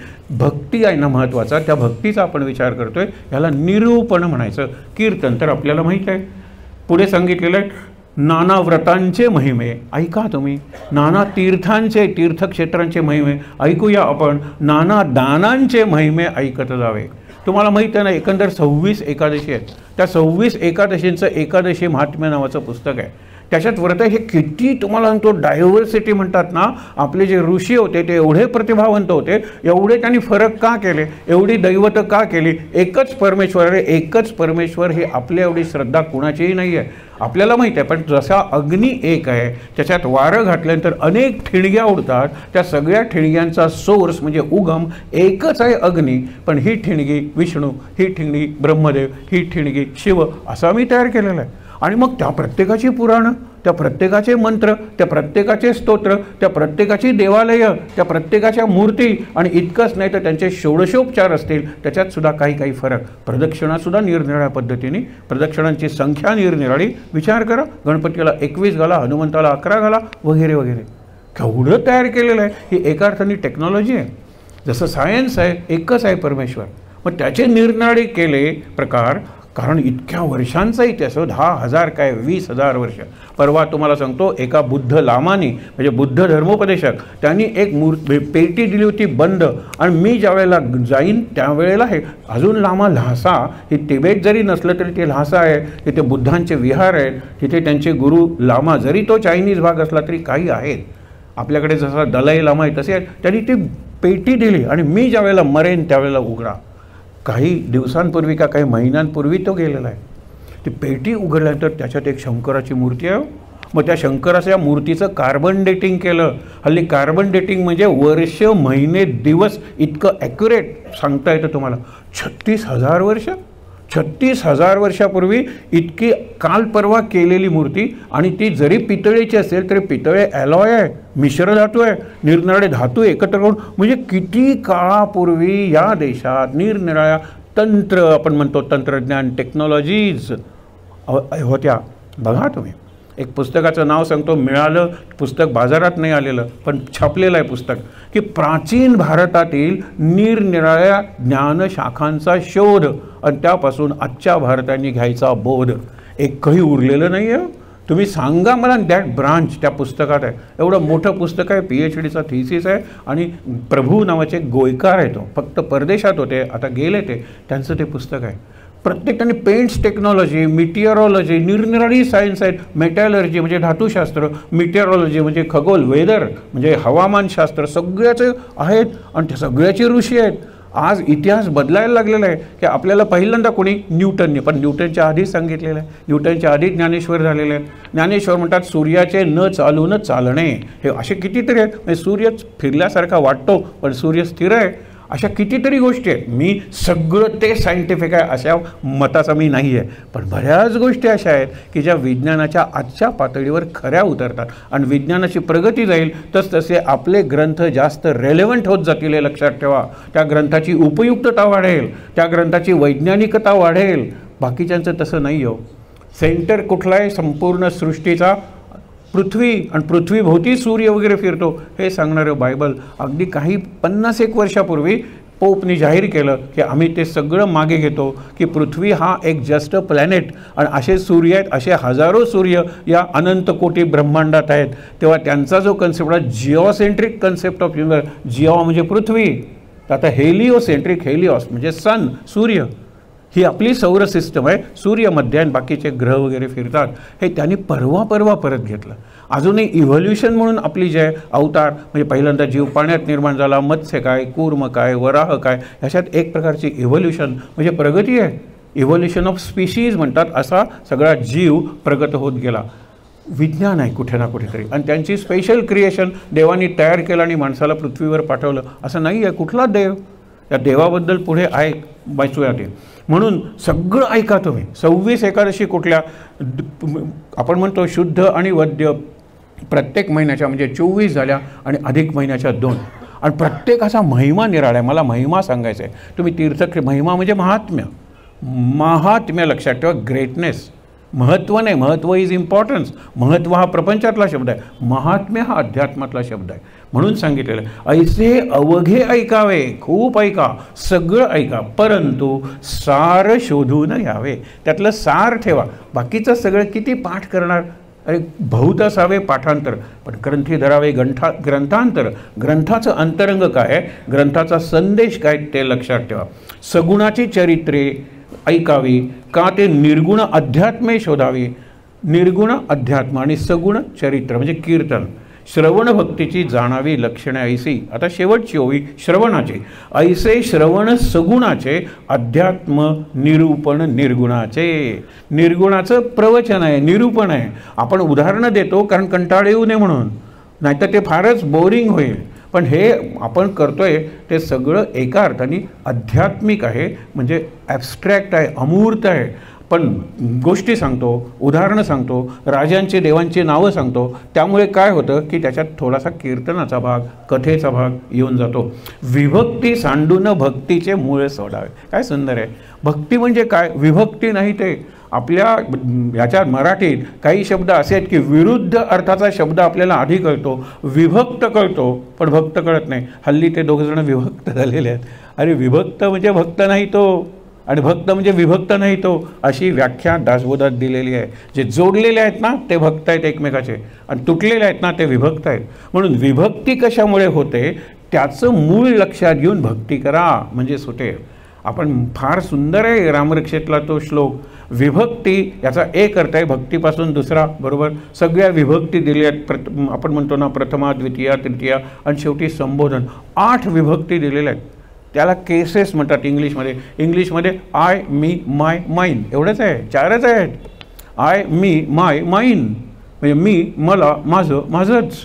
पण इकडे काय, मी, मला, माझ्याकडून, माझ्यासाठी, माझ्यापासून, माझंच, माझ्यातच आणि मीच, अशा विभक्ती आहेत. आता ही विभक्ती परमेश्वरापासून नाही आहे, जोडलेली आहे. कशाला, प्रपंचाला जोडलेली आहे. तर विभक्ती प्रपंचापासून करा, परमार्थाला जोडा, परमेश्वराला जोडा.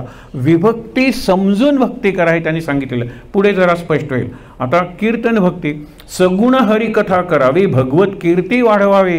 हरिकथा करा सगुणाची, अखंड वैखरी वदवावी यथायोग्य. वैखरीने सतत चर्चा करा. तुम्हाला एक सांगतो की तुम्ही जर नियम केलात ना, बोलीन तर देवाबद्दलच बोलीन. देव म्हणजे देवदेव देवदेव नाही. हा देव म्हणजे काल तुम्हाला अखंड आनंदात राहण्याचं जे तंत्र आहे, जो मंत्र आहे, त्याला म्हणायचं देवदर्शन, त्याला म्हणायचं देवाची उपासना. देव म्हणजे 4 हाताचा वगैरे सगळे मूर्त आहे कन्सेप्ट. हे जर तुम्ही बोलायला लागलात ना तर 2 घटना घडतील. ज्यांना ह्या गोष्टी आवडत नाहीत ते आपोआप तुमच्यापासून दूर जातील, आणि ज्यांना याच्यात रस आहे ते आपोआप तुमच्याकडे येतील. माझ्या गेल्या कित्येक वर्षांचा अनुभव मी तुम्हाला सांगतो की याच्याशिवाय दुसरं काही बोलणारच नाही मी. लक्षात घ्या. आणि म्हणून बघा की बहुत करावे पाठांतर, कंठी धरावे ग्रंथांतर, भगवत कथा निरंतर करीत जावे. अहो किती सांगण्यासारखं आहे. फक्त चिंतन करून जी रूपक आहेत, मेटाफर, आणि जे सिम्बॉलिझम आहे, प्रतिकात्मकता, बस. राम हे प्रतीक आहे. रमणारा आणि रमवणारा ती शक्ती आहे, त्याला राम म्हणायचं. कृष्ण आकर्षीला जाणारा आणि आकर्षून घेणारा कृष्ण आहे. म्हणजे राम आणि कृष्ण या शब्दात अर्थात कुठे बदल झाला, एकच अर्थ आहे. अर्थावरून जर मी गेलो ना तर मला ते स्तोत्र चांगलं कळतं, मला तो मंत्र चांगला कळतो, चरित्र चांगलं कळतं. हे सांगतायत भगवंतास कीर्तन प्रिय, कीर्तने समाधान होय, बहुत जनासी उपाय, हरी कीर्तने कलियुगी. बहुजन समाज आहे, सामान्य लोक आहेत, कीर्तनाच्या माध्यमातून त्यांच्या हृदयाला स्पर्श करता येतो. प्रवचन, व्याख्यान त्यांना तेवढी अपील होणार नाहीत, कारण ते अजूनही भारतात तशी परिस्थिती आहे. कीर्तन शहरातही चालतं आणि कीर्तन खेड्यातही चालतं. मंदिरातून कीर्तन चालतात, हे लक्षात घ्या. पुढे काय सांगितलेलं आहे, सदा सर्वदा हरिकीर्तन ब्रह्मसूत करी आपण. ब्रह्मसूत म्हणजे ब्रह्माचा मुलगा कोण, नारद. त्यांनी पहिल्यांदा जे तयार केले प्रजापती, त्यातला 10वा प्रजापती नारद आहे. तो सतत आपल्या वडिलांची कीर्ती सांगत असतो, नारायणाची, वडिलांची नाही, ब्रह्मदेव की आहे. सदा सर्वदा हरिकीर्तन ब्रह्मसुत म्हणजे नारद करी आपण, तेणे नारद तोची नारायण बोली जेत आहे. नारद आणि नारायण याच्यात काही फरक नाही. शेवटी कीर्तने अवेग्रता म्हणजे एकाग्रता घडे, कीर्तने एकाग्रता घडे, कीर्तने निश्चयो सापडे, कीर्तने संदेह बुडे श्रोत्या वक्त्याचा. रामदास आहेत ते. तुम्हाला सांगताना माझाही संशय दूर होतो, तुम्हाला सांगताना त्या गोष्टी मलाही चांगल्या समजतात. म्हणून श्रोता वक्ता श्रीराम समर्थ. कीर्तनात हे घडतं. कीर्तन लोकांच्या जास्त जवळ आहे, लोकांच्या हृदयाला जवळचं आहे आणि त्याच्यातही विचार आहे, तो डोक्यापर्यंत जातो. पण प्रवचनापेक्षा कीर्तन जास्त लोकाभिमुख आहे. असू दे. आता नामस्मरण भक्ती अप्रतिम समास. काही वाचतो, स्मरण देवाचे करावे, अखंड नाम जपत जावे, नामस्मरणे पावावे समाधान. समाधान समाधी एकाच अर्थाचे शब्द आहेत. समाधान इज नॉट सॅटिस्फॅक्शन और कंटेंटमेंट. समाधी पाहता समाधान होते. समाधान झालं नाही तर ते समाधीचं दर्शन काय. आणि तोच शब्द आहे सम आ धा. 3 आहेत. सम म्हणजे सम्यक कल्याणकारी, आ म्हणजे सर्व बाजूनी सर्व प्रसंगी, आणि धा म्हणजे ठेवणं. समाधी म्हणजे माझं चित्त सगळीकडे विखुरलेलं आहे, ते एकाग्र करायचं, एकचित्त करायचं आणि त्या परमेश्वरावर किंवा कुठल्या तरी विचारावर. आईन्स्टाईन त्याच्या सायन्सवर ठेवेल, आवश्यक आहे. समाधी आईन्स्टाईनची लागते आणि तुकारामाची लागते. तुकाराम आणि आईन्स्टाईन एका पातळीवर आहेत. एकाला तुम्ही संत म्हणतात, दुसऱ्याला सायंटिस्ट म्हणतात, काही फरक नाही आहे. ते एक भाषा बोलतात आणि ती भाषा संस्कृत किंवा जर्मन नसते, मराठी किंवा कोकणी नसते. ती भाषा अध्यात्माची असते, भावांची असते. त्या दोघांचा संवाद शब्देविण संवादो म्हणतात ना, तसा चालू आहे तुकाराम आणि आईन्स्टाईन. मी मुद्दामून 2 उदाहरणं दिली. बघा पुढे. नित्यनेम प्रातःकाळी. आता किती काळांचा उल्लेख केला आहे समर्थांनी. नित्यनेम प्रातःकाळी, सायंकाळी, माध्यान्हकाळी, नामस्मरण सर्व काळी करीत जावे. हर्षकाळी, विषम म्हणजे संकटकाळी, पर्वकाळी, प्रस्तावकाळी, विश्रांतीकाळी, निद्राकाळी नामस्मरण करावे. पुढे बाळपणी, तारुण्यकाळी, कठीण काळी, वृद्धाप्य काळी, सर्व काळी, अंतकाळी नामस्मरण करावे. काल अर्जुनाचा जो प्रश्न होता ना, देवा शेवटच्या श्वासाला तुझं नाव घ्यायचं हे सोपं आहे, पण शेवटचा श्वास समजायचा कसा, त्याला कृष्णाने उत्तर आहे तस्मात् सर्वेषु कालेषु माम अनुस्मर युद्धच. युद्ध तर तुला करावंच लागणार आहे, प्रपंच तुला करावाच लागणार आहे, कर्तव्य तुला करावीच लागणार आहे, पण माम अनुस्मर आणि सर्वेषु कालेषु म्हणजे हल्लीच्या भाषेत 24/7 सतत करावं लागणार आहे. पुढे चालता बोलता धंदा करिता खाता जेविता सुखी होता नाना उपभोग भोगिता नाम विसरू नये. आज थोडा जास्त वेळ घ्या म्हणून मला सांगितले, तेव्हा ते संगीत आहे हे लक्षात ठेवा, नॉईज नाही. नामाचा महिमा जाणे शंकर. आता खरं इथेच आज शेवट करायला हरकत नाही. शंकर आणि राम नाम यांच्यात काय नातं आहे बघूया पुढे. नामाचा महिमा जाणे शंकर जना उपदेशी विश्वेश्वर वाराणसी मुक्ती क्षेत्र रामनामे करू नये. वाराणसीचा कुठला देव आहे? विश्वेश्वर, काशीनाथ. पण तो मरत असलेल्या माणसाच्या कानात जाऊन राम राम राम म्हणतो आणि मेल्यानंतर राम नाम सत्य आहे सगळेजण म्हणतात. वाराणसीत जाऊन मरा म्हणजे मुक्त व्हाल. तो मुक्त क्षेत्र कशामुळे? रामनामामुळे, शंकराच्या नामामुळे नाही, ओम नमः शिवायमुळे नाही आहे. समर्थ हे रामदास आहेत, ते काय नमः शिवाय आणि रामदास यात रामात काही फरक करत नाहीत, पण हा आहे शेवटच्या शब्द नाम. नंतर हरिनामे प्रल्हाद तरीला नाना आघातापासून सुटला. काल बघितलं नारायण नामे पावन झाला अजामेळ, हे एक चरित्र आहे, नंतर कधीतरी. शेवटी नामे पाषाण तरिले ना असंख्यात भक्त उद्धरिले महापापी तेचे झाले परमपवित्र. एक कायम उदाहरण लक्षात ठेवा वाल्याचं.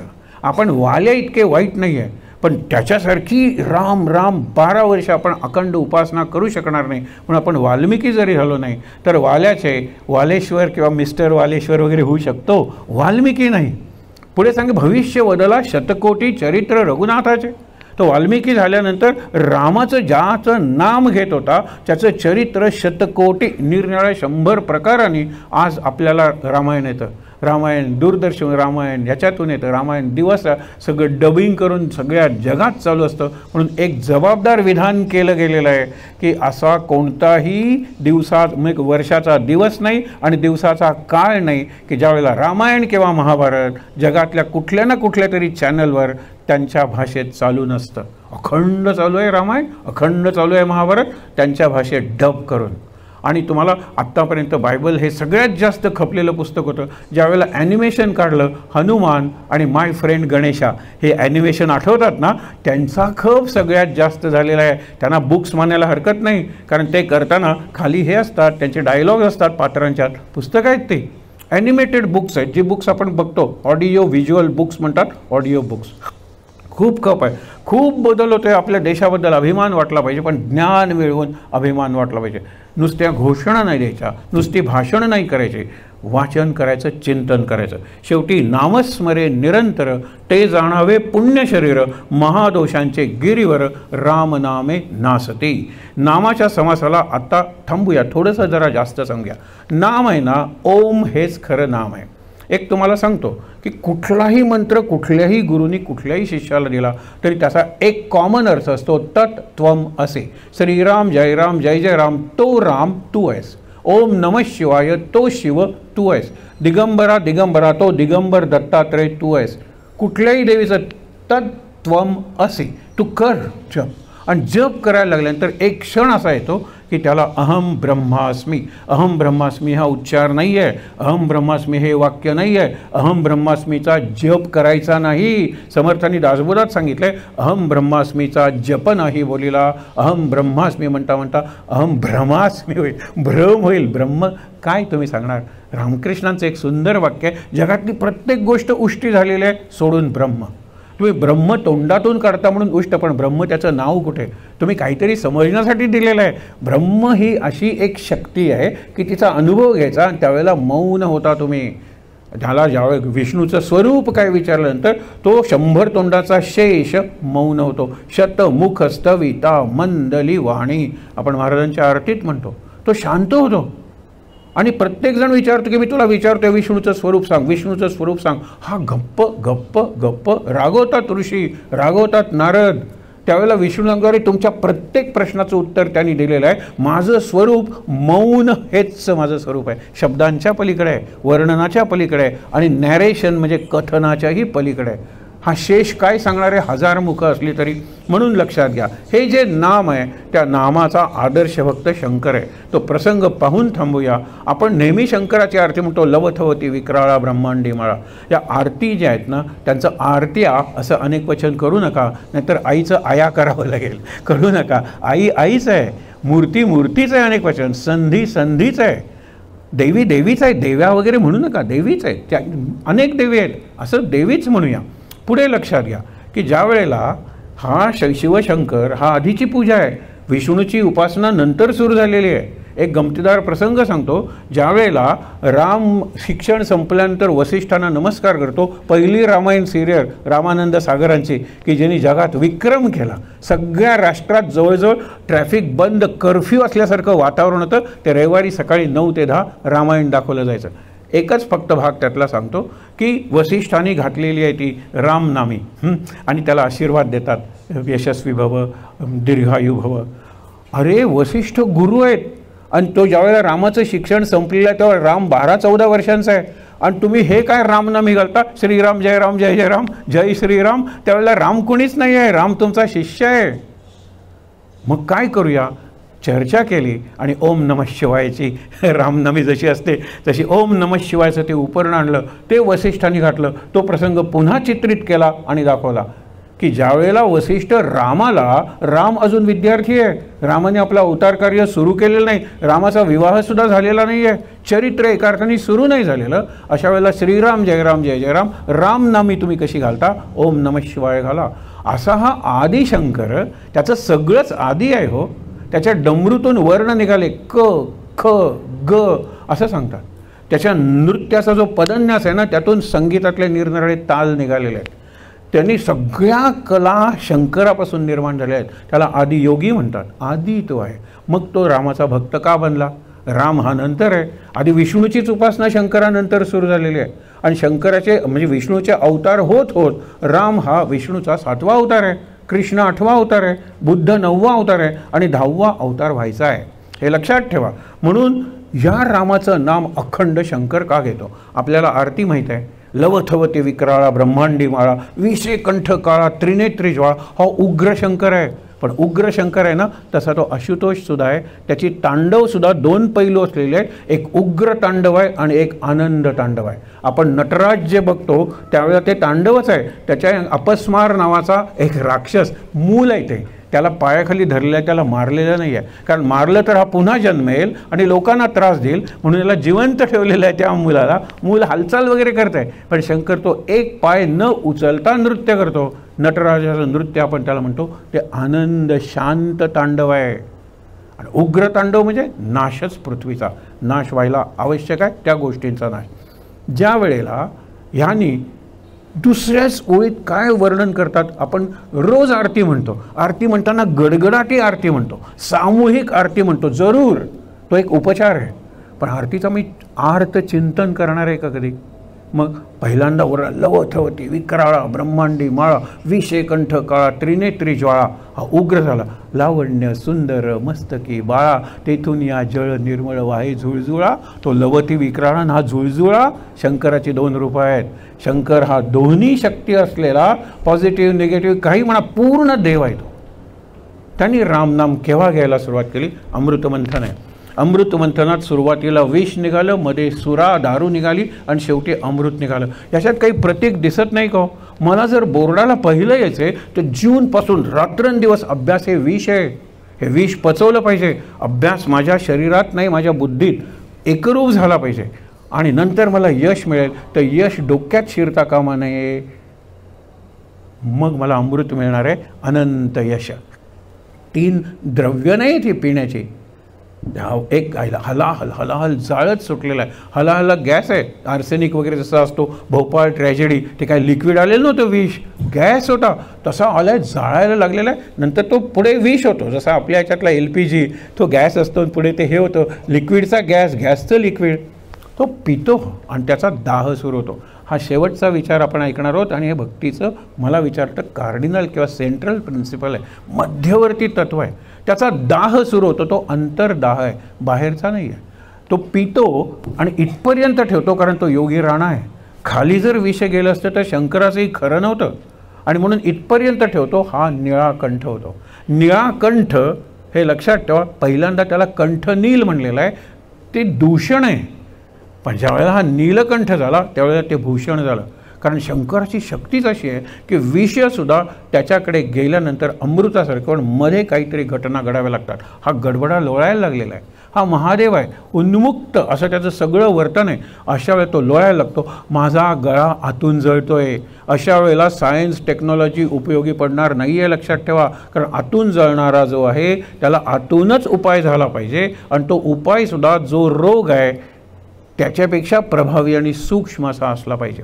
असू दे, एक लक्षात ठेवा. मग त्याला निरनिराळ्या लोकांनी, आपण साधी सर्दी झाली तर किती औषधं सुचवतात तो लोक, आणि ते सगळी घेतली तर मरू आपण. शंकराला सगळी औषधं घेतात, हे बाळ सगळं घेतं की. पहिल्यांदा सांगतात की गळ्याचा दाह होतो ना, बर्फ लाव.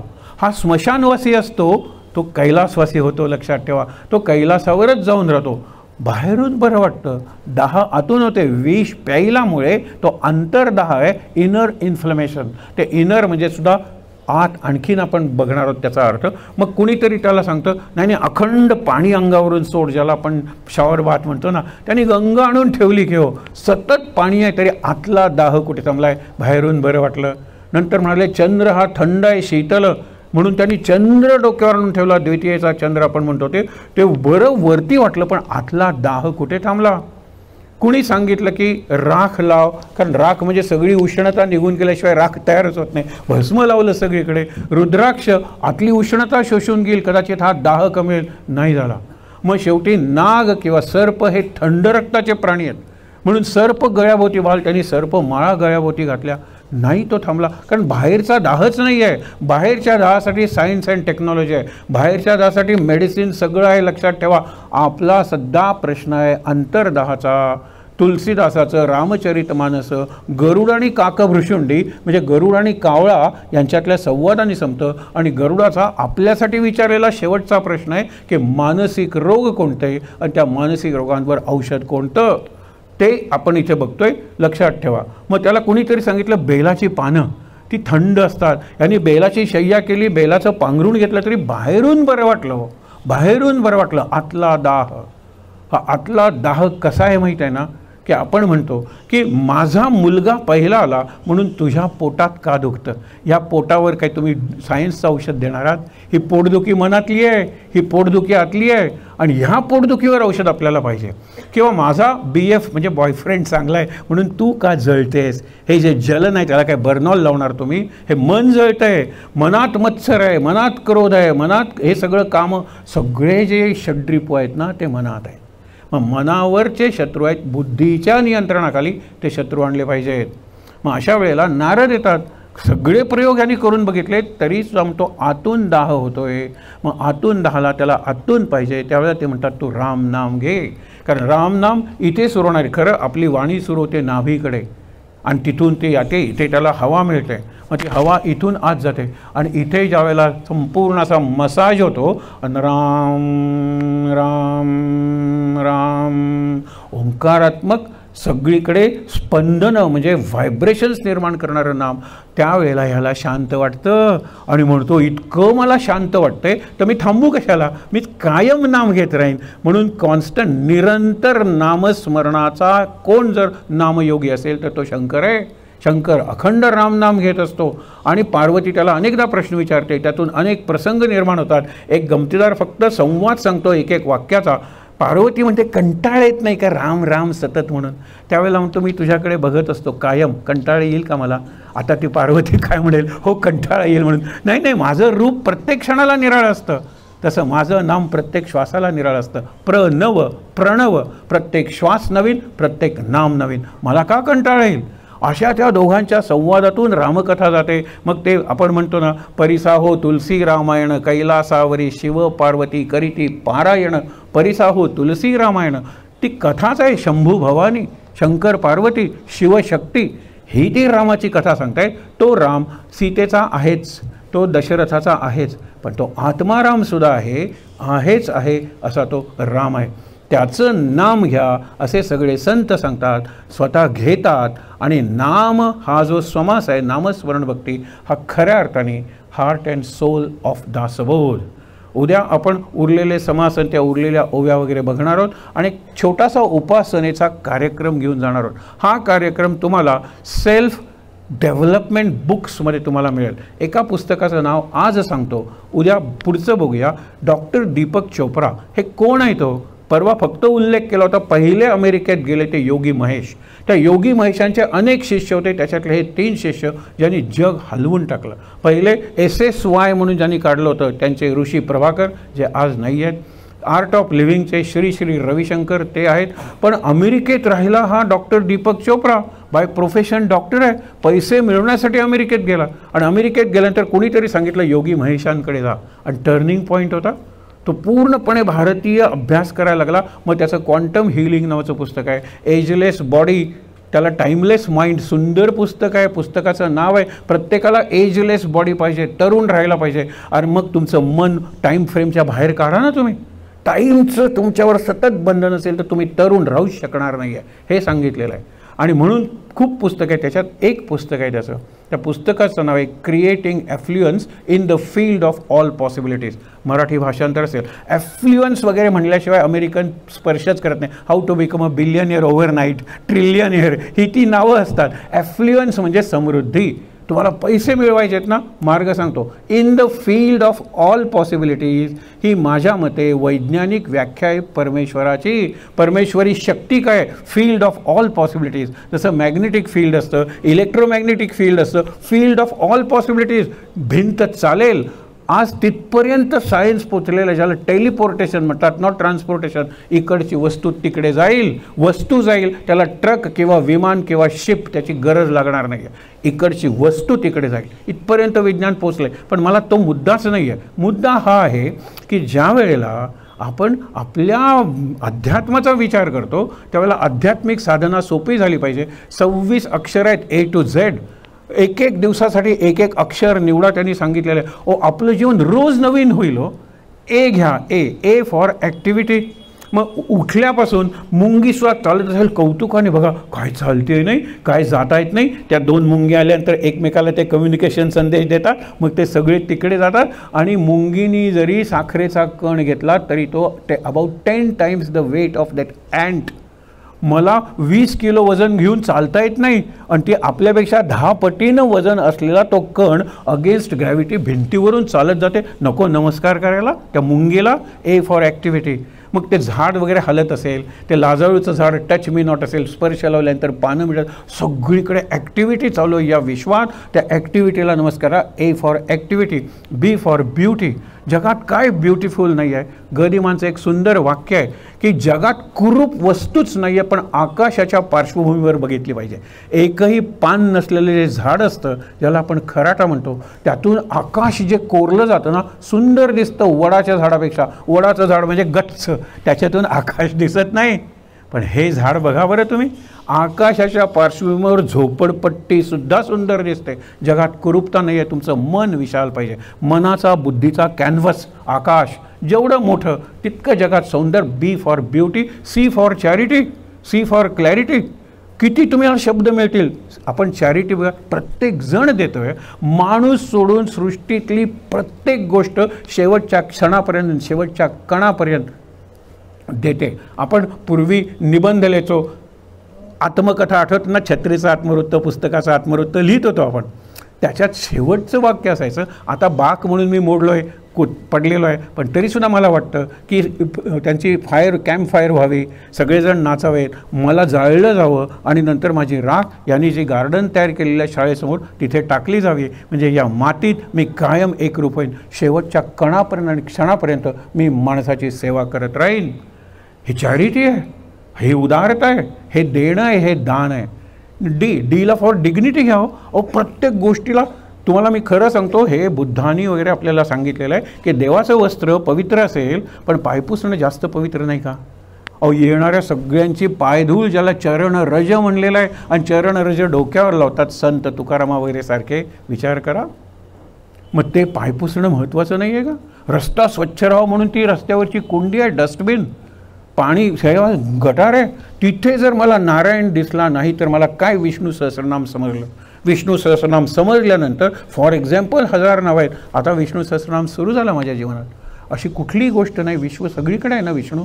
मग त्या गटारात नाही आहे, त्या डस्टबिनमध्ये नाही आहे, त्या पाय पुसण्यात नाही आहे. इथे नाही तिथे नाही म्हटल्यानंतर विष्णू असण्याच्या ठिकाणांपेक्षा नसण्याची ठिकाणं जास्त होतील. पण आपण बघितलं पाहिजे, सूक्ष्मदृष्टीने बघितलं पाहिजे. सगळीकडे परमेश्वर आहे, तो सदा सर्वदा आहे. म्हणून 4 जे शब्द वापरतो ते वापरून आपण सांगूया चिंतनासाठी. एक म्हणजे ऑमनीपोटेंट. ऑमनी हे गाडीचं नाव आहे. ऑमनी म्हणजे ओम, ऑल. ऑमनी शब्दाचा अर्थ ऑल पॉवरफुल, सर्व शक्तिमान, ऑल माइटी.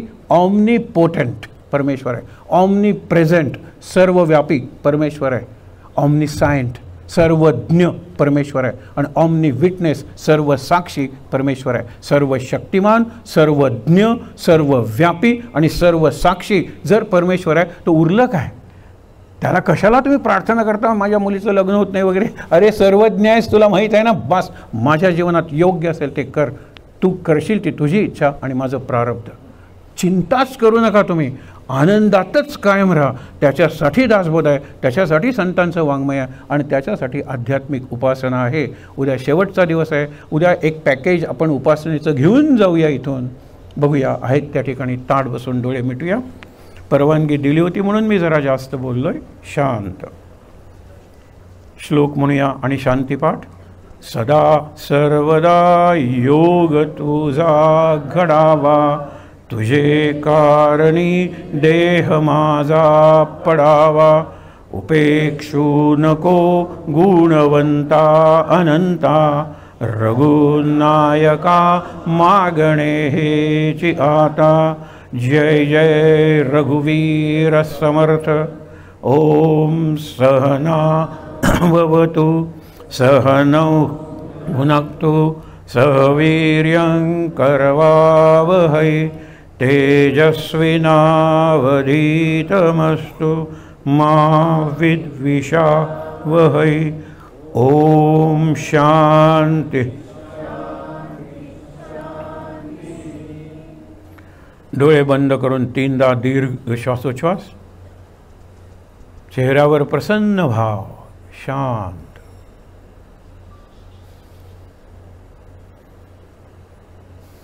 हातावर हात चोळूया। ते हात चेहऱ्यावर, डोळ्यांवर चोळूया। अगदी सावकाश डोळे उघडून समोर असलेली शांतादुर्गा देवी शक्ती, विष्णू भगवान, राम, सीता, लक्ष्मण आणि हनुमान या सर्वांचं दर्शन घेऊया आणि इथे असलेल्या सर्वांना नमस्कार करूया। नमस्कार नमस्कार नमस्कार। शांत।